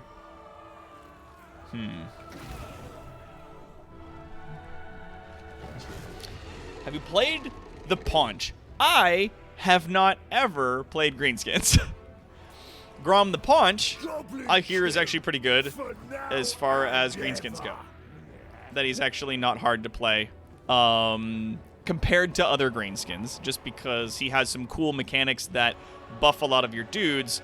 If I was to play Greenskins, I was thinking about going Crooked Moon. Because you get to play an almost entirely goblin army, and you also get crazy upgrades to all of your goblins to make your goblins insanely powerful. So I was like, maybe I'll check out some goblins. Because, like, orcs and greenskins and goblins and stuff don't interest me terribly, but, like, playing a goblins-only army with, like, cool goblin upgrades is neat. Grom the Paunch has, like, different interesting things. Yeah, you got less, you know, you can recruit goblins faster. You can get pump wagons. Pump wagons are so silly. Diplomatic relations -80 with high elves. Suitable climate. Temperate island. Has access to Grom's Cauldron. Oh, and you start off at Massif Orcal. That's funny. Okay. And yeah, leadership +10 when fighting elves. Physical resistance 10% for goblin units. Upkeep -50% for chariot and pump wagon units. Passive regeneration. Oh yeah, Grom has regeneration. And then army ability Grom's Wa, which replaces the regular Wa and summons in a bunch of goblins. But yeah, Grom is technically a goblin. He's huge though, because he did this thing where, like, the lore goes, effectively there's like this weird greenskin thing where everybody eats a bunch of troll parts to see who dies last. And the troll parts continue to regenerate even after you've eaten them, unless you have particularly robust stomach acid, which goblins typically don't. Grom survived. And not only did his belly get really huge from being stretched out from eating those troll parts, but he also grew really big and gained a troll-like regeneration. So yeah. For Grom, I would say for you to play his specific campaign. Oh, cool. I don't know if he's for Old World or if you play him in the Vortex campaign. I'm pretty sure he's Vortex campaign.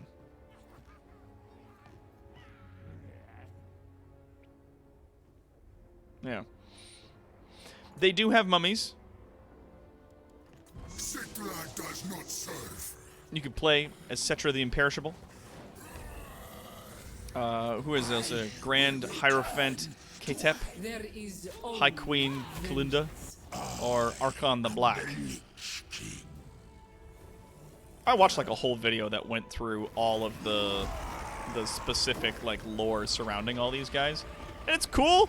I don't know, it just doesn't interest me. The Egyptian thing, like, Egyptian stuff never really like reached out to me, and it made me interested. I think one of the reasons why I like Total War Warhammer 2 is it's not just a fantasy game, but there's like, it's not like, oh, this is a fantasy game, but it's like, it's got like an Egyptian theme to it, and then that's the whole game. Like, no, there's all kinds of stuff. You can play as dwarves, you can play as humans, elves, wood elves, you can play as lizard people, you can play as undead, you can play as, like, the vampire pirates, like the vampires. You can play as the Tomb Kings, like the Egyptian thing. You can play as the Chaos people if you want to. Like, there's so many different flavors of fantasy that you can apply to this specific kind of strategy game that interest me and are interesting.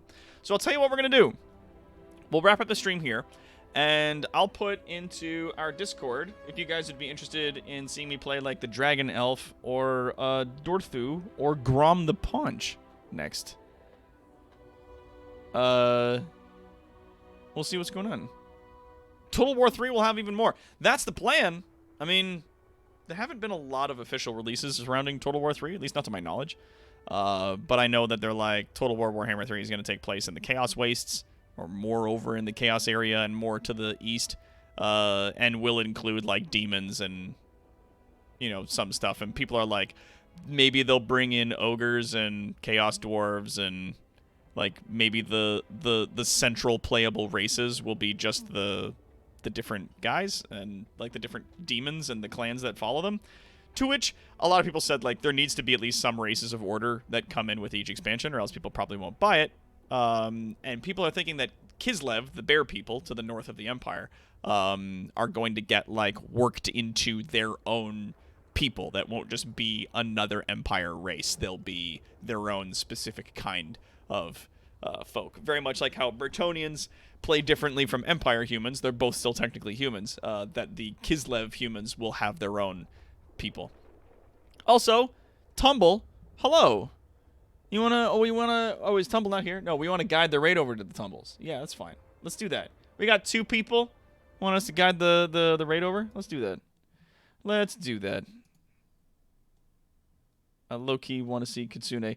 I mean, you and me both in that sense, but are they playable? Are they a playable race from Warhammer Fantasy? Because they gotta be in order for us to get that go, right? It's got to be a part of that thing. Oh, you don't know? Probably not. I imagine I would have heard of them. But there are little fox people to play in World of Warcraft, and we do that sometimes around here. So we'll see what's up. Anyways, thank you all, everybody, so much for coming out to our live stream. This was a huge amount of fun. We'll put up the vote for stuff. We'll also put up a vote for what you guys want to see as our donation goals for this month. We'll see what's going on. And until next time, my brave citizens, I'm Toronto's greatest supervillain and evil genius, Dr. Terawat. This is our Layer 4.0, and we'll see you all tomorrow on our next live stream. End of line.